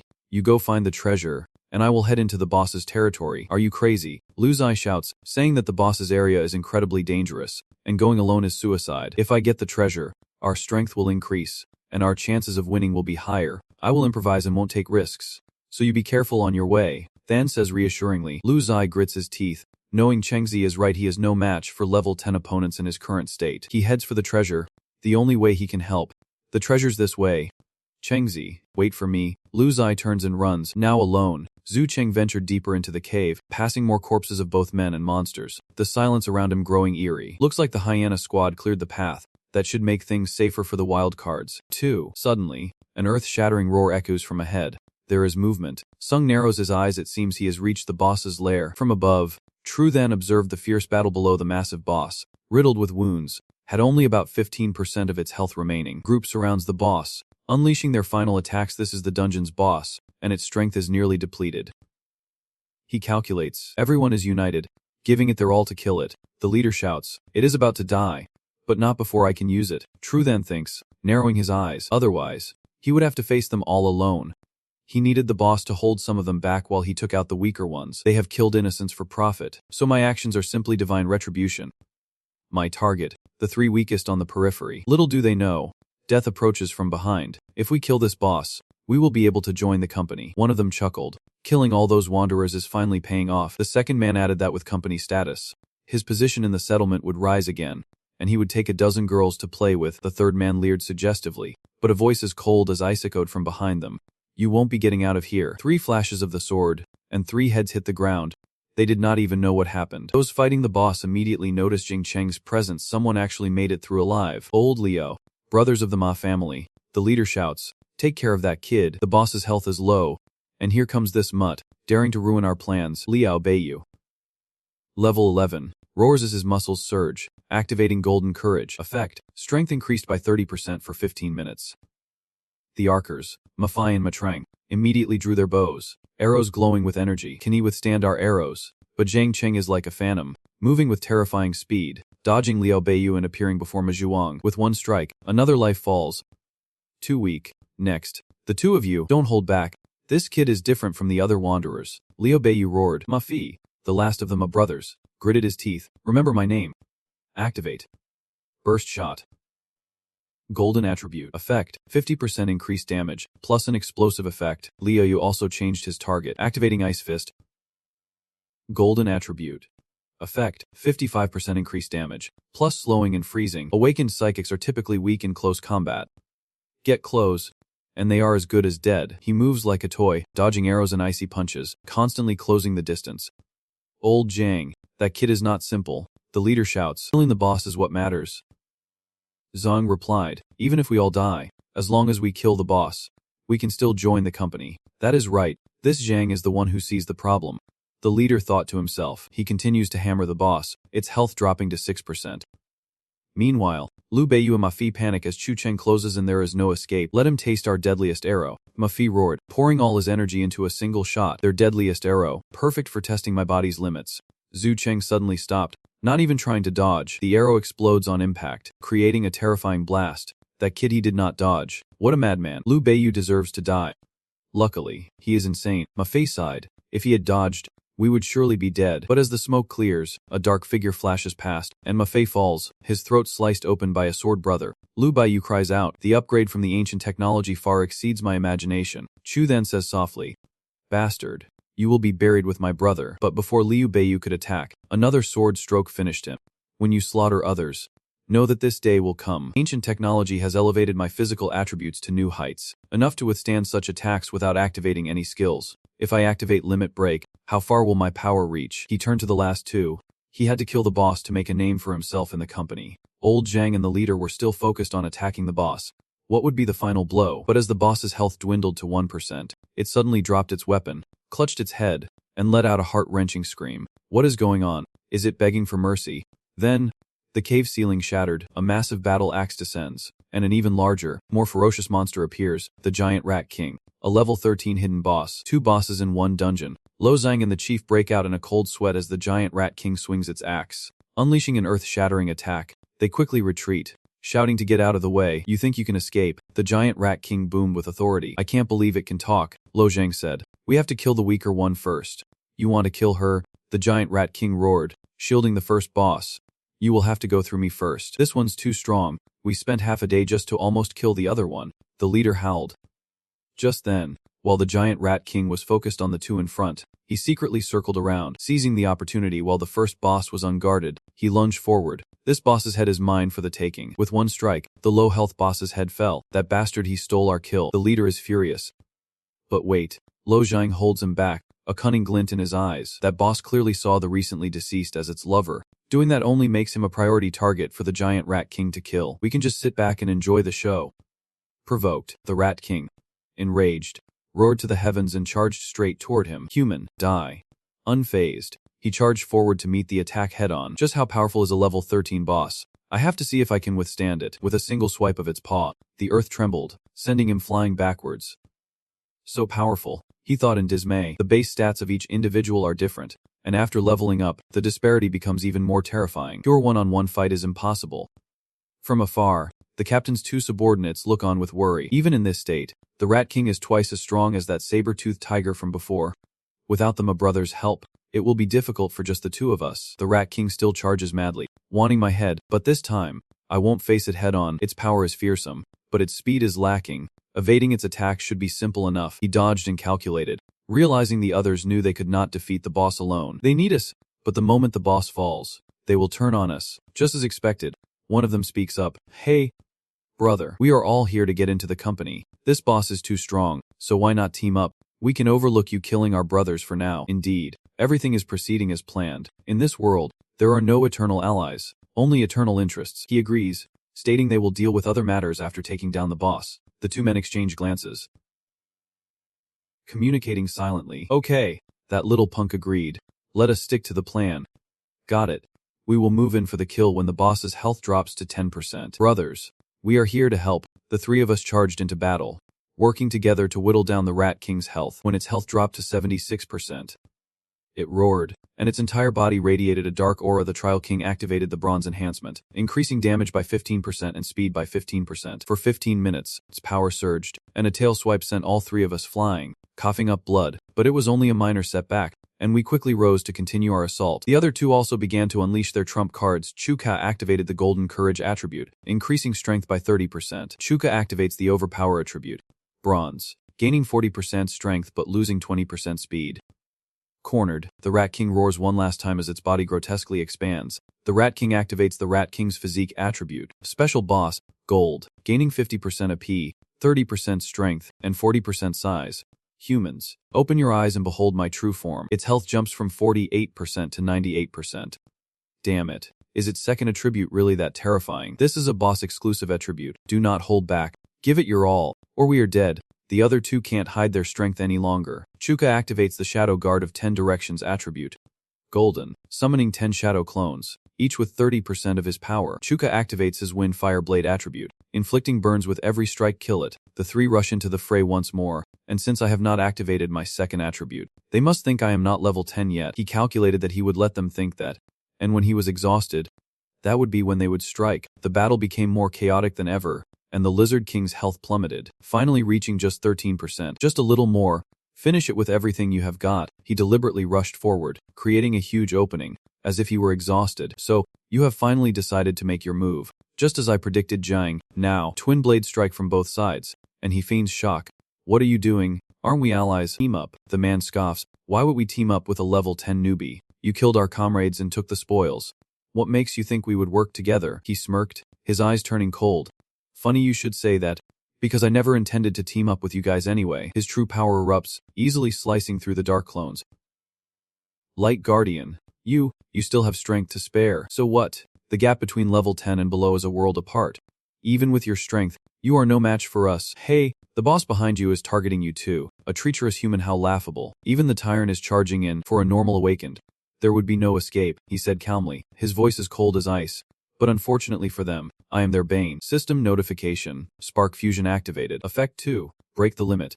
Agility, strength, and stamina increase by 600%. Lasting 5 minutes. I am no good person, but I know you have to be 10 times more evil than evil itself to win. Meanwhile, elsewhere in the cave, according to the map, the treasure is just ahead. Please, let there be no monsters. Without the driver, I won't be able to escape. But quickly, the young master's face changed. The smell of blood. Terrified, he clasped his hands together and prayed. Ancestors Xiao, Yi, Shi, Lin, and all the gods and Buddhas, please protect me. Do not let me encounter any monsters. Having finished his prayer, he cautiously entered, only to find a horrifying scene. Treasure chest lay amidst a sea of corpses, both human and monster. Woo, that was close. He sighs in relief. It seems praying to the gods really does work. No wonder ancient books wrote about this. He looked around. This map fell from the Wind Spirit Rat. They must have found their way here after acquiring it, only to be stopped by the chest's guardian. I thank the three of you for paving the way. Young master, we'll remember this kindness. He happily runs to the chest, but then stops. Now, how do I open it? This chest looks much bigger than my key. Instinctively, Lu Zige tries the all-copper Fierce Steed Stinger on the treasure chest's lock, hoping to force a miracle. But no. Upon touching it, the rigid all suddenly turned into a stream of light, then coalesced into a complete key. Oh, this key knows what is up. Lu Zige grins, wondering what treasures await him in the level 7 dungeon. The Wolf King's reward went straight to the inn. I did not even get a peek. Ho opens it up, revealing an exquisite crossbow, glowing with a verdant light. Silverstone crossbow. Green grade. Type. Ranged weapon. Damage. 300 plus 120% of the user's strength. Special effect. When used with black feather arrows, adds 200 fixed damage. A crossbow. Heaven has answered my prayers. Lu Zi grinned as he picked up the crossbow. With this, I finally won't have to use that tattered slingshot anymore. Just you wait. Chengzi, your lord will return in triumph. No sooner said than done. A giant rat leaps from the shadows, walking right into a test of the crossbow's power. Lu Zai wields his crossbow, activating the skill Butcher's Precision, revealing the rat's fatal weak points. Base damage 500, plus 120% of my strength, and another 200% damage when hitting a weak point. Let us see if you can withstand this. Asterisk whoosh asterisk. The arrow tears through the air, hitting its mark. The giant rat could only squeal before collapsing to the ground. Lifeless, Lu Zai was stunned. Then overjoyed, jumping for joy. Whoa. One hit kill. This thing is powerful. No wonder Chengzi has been unstoppable since he got that dagger. A good weapon truly is powerful. Immediately afterward, a surge of energy flooded his body, boosting him from level 5 to level 6. Just killing one rat leveled him up. He's been stealing Sungjae's experience points this whole time. He needs to hurry and help him. He retracted his arrow, reversing course.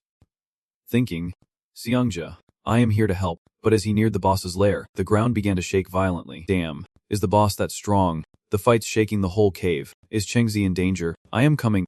Chengzi, do not worry. I am here to save you. Rushing into the lair, he was met with a scene of utter devastation. Awakened corpses littered the ground, and at the center, Zhang Cheng casually choked the life out of Holy, lifting him effortlessly into the air. Is that, die?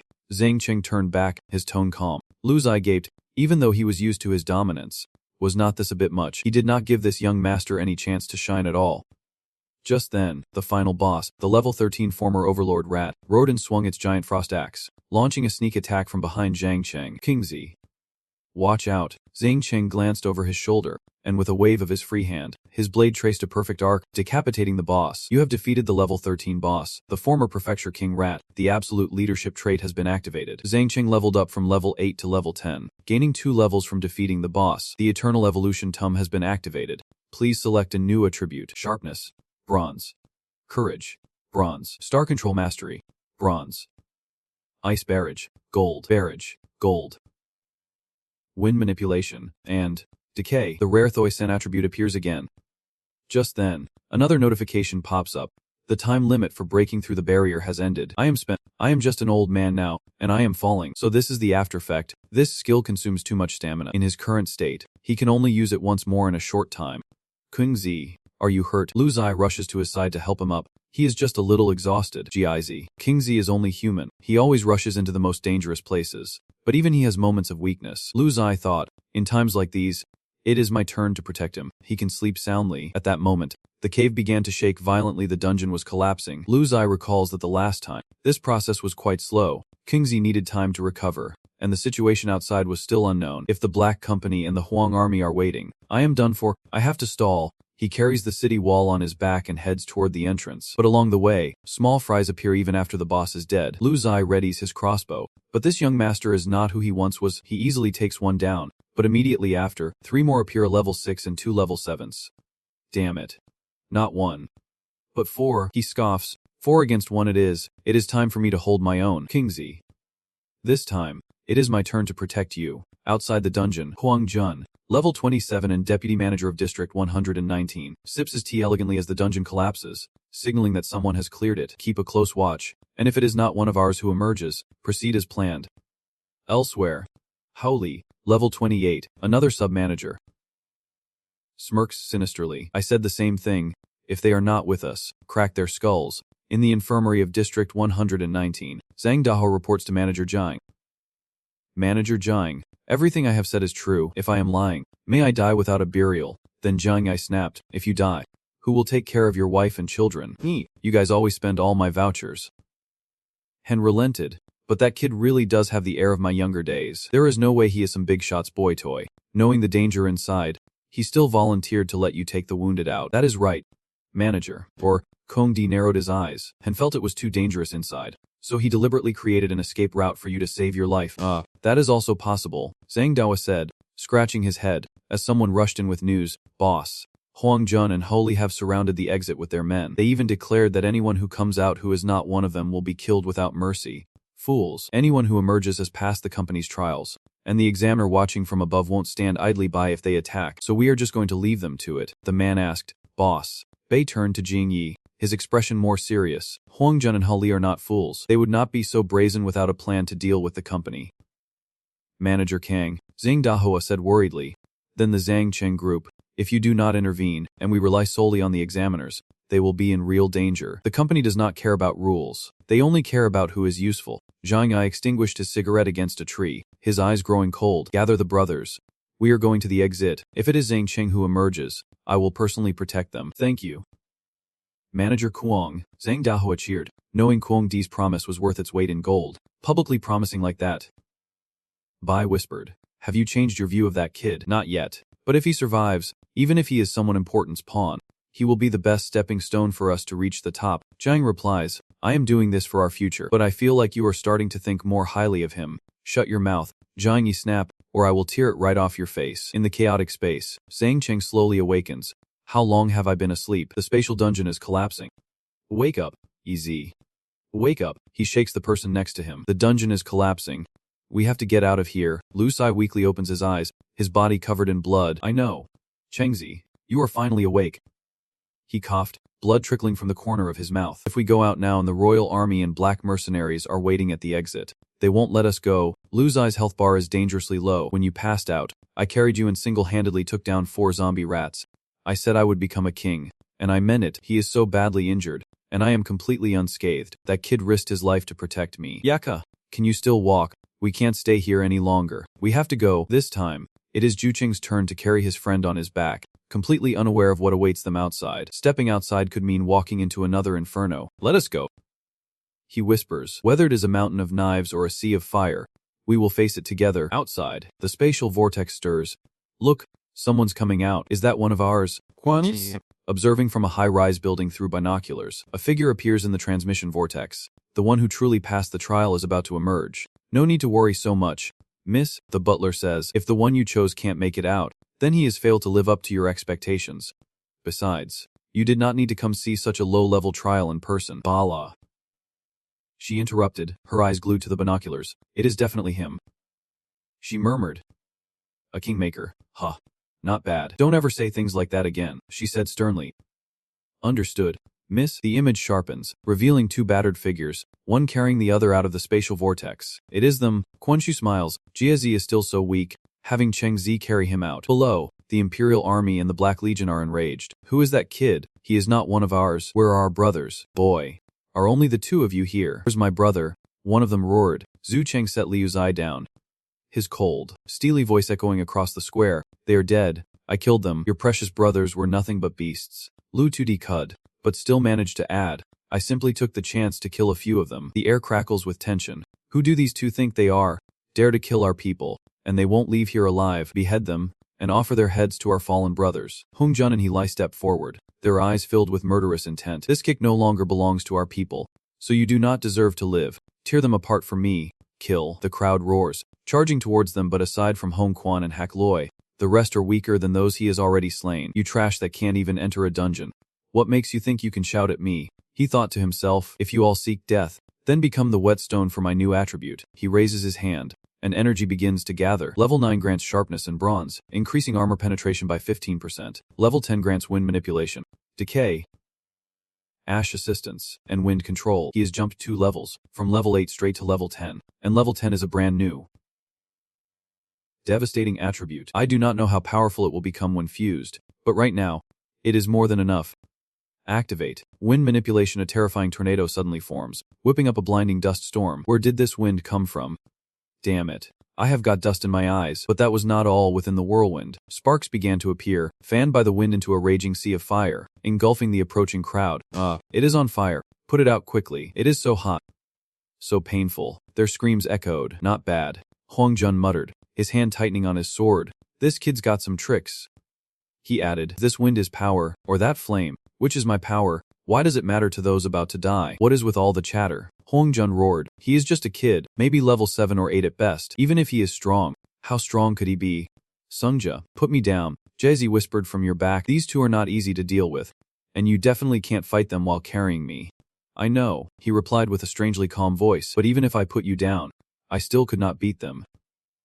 Hearing this, Jiazi's face turned pale. Huh. Then why were you so arrogant earlier? I thought you had some amazing trump card. I have no trump card, he replied, but confronting them openly is the best way to make our stand. Show an attitude. To whom, on a high building, Gunsu and her attendant observe as the 2 vice managers, both level 20 awakeners, are about to make their move, becoming impossible opponents. You want me to intervene? Rest assured, it is not necessary yet. Quan Shu replies, her eyes fixed on the battle below. Why? Because the one who needs to act has arrived. Just as she said, Huang Jun and Hai Li charged, full of rage. That brat dared to kill my woman.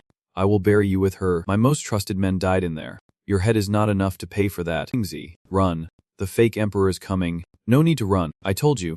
They are already here. A deafening roar echoes from afar, carrying the terrifying pressure of a tiger. The king tiger's roar skill, golden, is activated. Everyone, stop. It is Jiang Yi's ability. He has been wearing a disguise. After saving so many people, He must have gotten the news by now. As Zhang Qing predicted, Zhang Yi and his men arrive. Their presence overwhelming. Zhang Qing is with the company. No one lays a hand on him, or I will take their life. Zhang Yi, you have finally arrived, Huang Jun says loudly. What is wrong? Have you all been waiting long? Of course, Hecloi sneers. The overthrow of management in the past will be repeated again today. Just the two of you.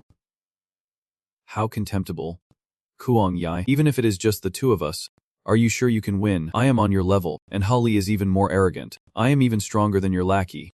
Bai Rong, the advantage is ours, and this time, we have even called in reinforcements from Area 173. Today is the day you all fall. Jiang Yi, just then, a soldier rushed in. Breathless.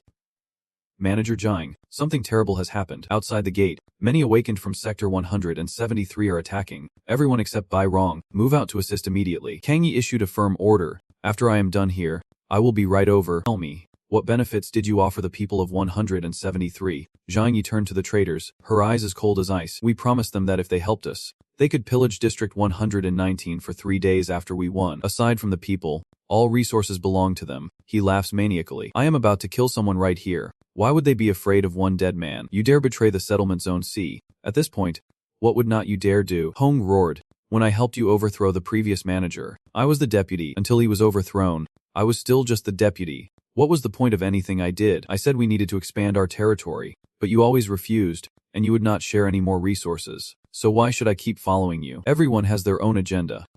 He muses. After this battle, District 119 will be cleansed. But for the common people, Zhang Wei was the best choice.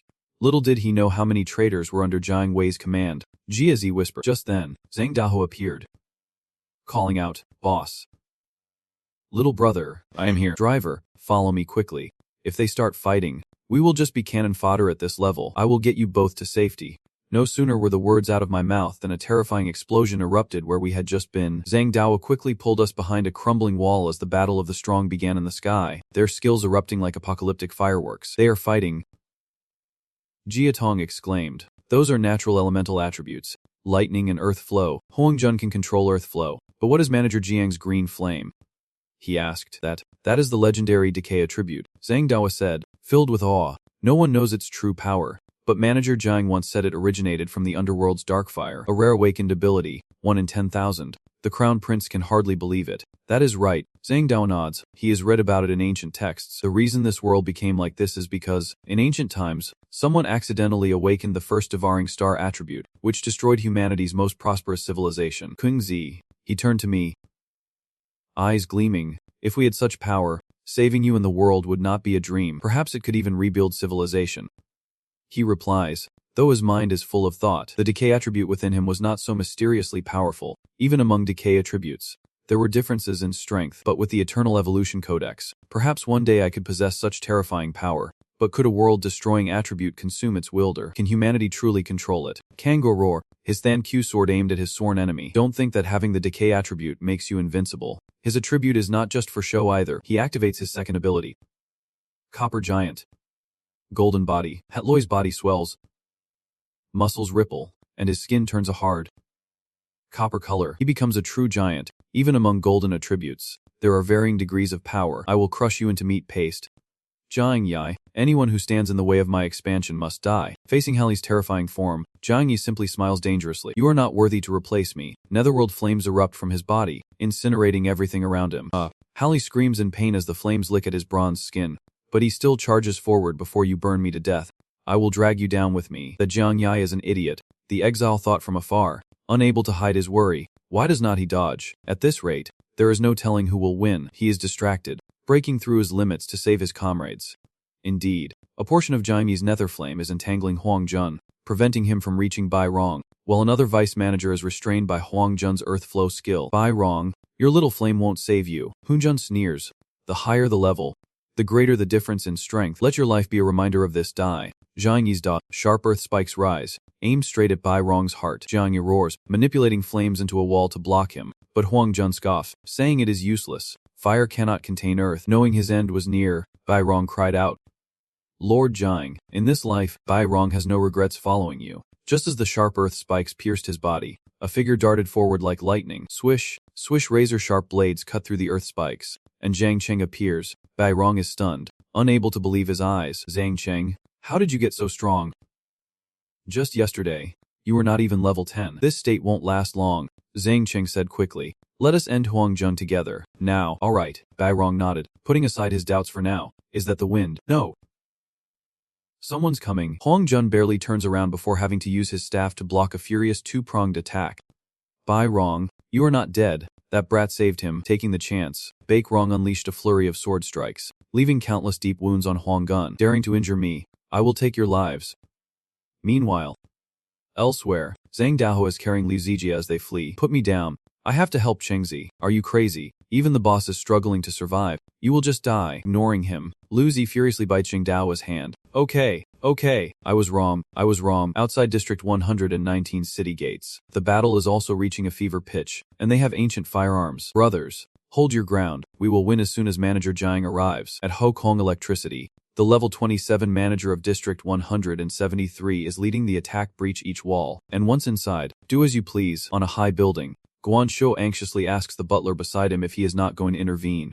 Zhu Qing has passed the test and is considered one of the company's people. So is not he going to protect them? Please wait a little longer. Miss, the butler replied calmly.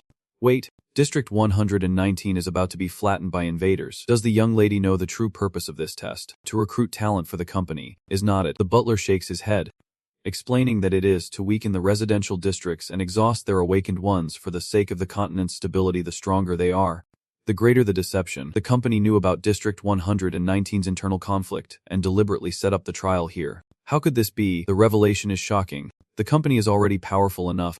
My lady, if we wanted, we could let them all live in comfort. But then what need would they have for the company? Is joining the company no longer the ultimate honor? Let them fight. Let them slaughter each other. That is the best way to maintain order. But if this goes on, even if the true family wins, all the innocent people in District 119 will die. Am I just supposed to stand by and watch? You can use your status as the direct descendant to order me, but doing so violates the rules set by the 5 great families. Is that what you want? Quan Shou hesitates, knowing the price, violating Rule 9. Excessive interference in the life and death of commoners outside her territory. The family would forfeit a large amount of resources, and she would be confined for 30 days, isolating her from the younger generation of other families. The Quan family member warned. My lady, you must understand what takes priority. The overseer clenched her fist, caught in a fierce internal struggle. The lives of thousands versus her own future and status. Just then, screams and the sounds of destruction reached the governor's ears. A frantic subordinate bursts in to report that the main gate of District 119 has been breached, and at Gate 9, Qian Hogang, leader of District 173, is leading the charge with a savage grin. Save resources, steal vouchers and food, and defile the women. I want all the women of District 119. His men surged in like wild beasts, spreading terror. The defenseless citizens scatter in terror. The main gate has fallen. Run for your lives. The thugs stormed in, and Dine Ho Kwong quickly seized a woman trying to escape. Where do you think you are going? Beauty, let old scene give you some love. Hand over your item ticket, or die. Witnessing the hellish scene, Guangxu's eyes grew cold, and she made a decision that she knew would disappoint her stern father. Quan Shu, as the direct descendant of the Quan family, order you to drive out all invaders from Sector 170, even if it violates the rules of the superiors. I will not regret it. Understood. My lady, a shadow quietly responded and vanished into thin air. Father will surely be disappointed, thinking me impulsive, but he will understand later. Right now, she must help Xiao Cheng, and so she leaps from the heights. Does the young lady still intend to help that Zhou brat, such a soft-hearted person? If she becomes a leader, will the clan fall into ruin under her? But no matter what, I am a warrior of the Quan family. My master's orders are my mission. He raises his hand, and a massive vortex suddenly appears in the crowd of District 173. Sucking them into the air and tearing them to pieces. What is this? Who dares provoke the young Miss Face's death? Meanwhile, on another battlefield, the Imperial Army easily overpowers Bai Rong and Zhou Cheng, a level 7 nobody and a level 10 scrub. Don't think you are a match for me. I will kill you all here. Things look grim, Bai Rong thought. Their combined attacks could not break through Han's earth shield. At this rate, they were sure to lose. Huang Jun has also sustained considerable injuries. Han Pants, maintaining peak combat condition, has consumed a great deal of stamina. Xiao Cheng, Bai Rong gritted his teeth. This does not concern you. Don't die here. He activates his attribute, increasing his sword speed dramatically. Sword mastery. Bronze, increasing sword speed and damage by 15%. Bai Rong, worried about others when you are about to die. Hunjun sneers. Your initial attribute was only bronze level. Otherwise, you might have given me some trouble. Activate. Extreme speed. Golden aura. Speed increased by 30%. I've activated extreme speed. You can't keep up. This is the difference in our levels. The speed of the golden army surges, hence sword strikes become too fast for Bairong to defend, and new wounds appear on his body. My level is too low. There is no chance of winning if I keep fighting. But now that Han is fighting desperately, perhaps I can seize the opportunity Bairong created. What can I do to win? Observing the battle, my eyes suddenly land on a pile of rubble nearby. Just then, Zhang Dahou arrived, carrying the dying Liu Zai on his back. Big brother. I was forced to come here. I had no choice. Without a word, Liu Zai, with his last ounce of strength, activated his weakness-seeing eyes and shouted, Chengzi, strike the man surnamed Huang, on his left side. Zhang Dahou marveled at their unwavering trust. With just a word, his brother charged forth without hesitation. Of course, Liu Zai murmured, before fading away, forcing my abilities like that, I am completely drained. His left arm focus all attributes into a single strike. And give it everything you have got. Activate. Headshot strike. Activate. Flame demon binding. Activate. Reset Nova. Activate. Limit exceed technology. Break the limit. His 3 core stats are boosted by 600%, and his body overflows with power as he moves with lightning speed. Wang Jun was focused on the exhausted Baek Vin, ready to deliver the final blow, but Truck Than was faster. A flash of the blade strikes the Emperor's left flank, hitting the weakness Liu Zai pointed out. The battle is decided. He could not believe it. He would been defeated by the likes of him. His blade arsed, cleaving Hong Quan in two. After unleashing that devastating attack, Tru Than's body was drained, and he collapsed. But thankfully, Bach Vin caught him. Just then, Quan Shu arrived, witnessing the spectacular final. Zhu Cheng had defeated a level 20 awakened. Before we parted ways, I remember him being only level 7. Just how much of a prodigy is he? The proctor, Bairong thought as she approached, but Quan Shu said, no need for formalities. He is the winner of this exam. This examiner would not show favor to a newcomer. She has seen countless talented rookies, Bairong thought, but contrary to his expectations, Quan Shu took the initiative, saying, leave him to me. Manager Zhang's battle is almost over. Go see if you can learn anything. Bairong hesitated, then nodded and left. Guanshu gently caught the unconscious Zhang Cheng, her eyes filled with a complex mix of worry and joy. She gently strokes the hair matted with sweat and blood. We meet again. Chengzi. Bairong stood frozen, eyes wide with disbelief at the scene unfolding before him. What was the connection between the examiner and Zhang Cheng? This is the first time he has seen an examiner treat a new recruit this way. His shock reaches its peak as the noble Su Gan kneels and gently carries the unconscious Zhang Cheng on her back. Carried. She actually carried him. Just who is this Zhang Cheng? A kept man of some big shot. But what big shot would personally carry their boy toy? Bairong feels like his entire world is collapsing. Hat Lo and Jiang Yi float in the air, their voices as cold as ice. Finally, there is no one left to stop me. Now, I will take your head. Don't think you have won. Jiang Yi. Hetrid roared, his voice betraying his exhaustion. Without a word, Kang Yi summoned a green inferno from his hand, a fire dragon that roared forth. Enough talk, die. Hellfire engulfed Hat Loi, consuming all in its path. Amidst the agonizing screams, the traitor was reduced to nothing more than charred bones, and the battle came to an end. Rushing over, Bairong explained. Manager Zhang, it was Zhang Cheng who joined forces with the Yellow Emperor killer. Zhang Yi replied, let us go. They are waiting for us at the main gate. No need. Someone has already taken care of the intruders from Area 173. What you wanted to talk about was not the royal army, but Zhang Cheng. Kui frowned. What kind of man is he? A moment later, as Baek Vin recounted the entire story, Kyongyi's calm expression finally vanished. Is what you are saying true? A proctor carried him on their back. 100% certain, Bairong affirmed. Zhang Cheng can not only help you kill Huang Jun, but he also has an extremely close relationship with the company's examiner. No big shot would care about the life or death of a white face like that. Zhang Cheng's identity may be far beyond our predictions. Could he be the illegitimate son of some big shot? Bairong speculates boldly. It is possible. Zhang Yi murmurs, a complex light flashing in her eyes. If that is the case, he could rise higher than me. Accomplish things I can't. The premise is, I can plant a seed in his heart. In a clean and warm room, he suddenly wakes up, instinctively assuming a defensive posture. Oh! Kungzi, you are awake. I see, said the familiar voice of Jiazi. Want a bite? It has got that hometown flavor, made from mutant yams from Zone 226. Where are we?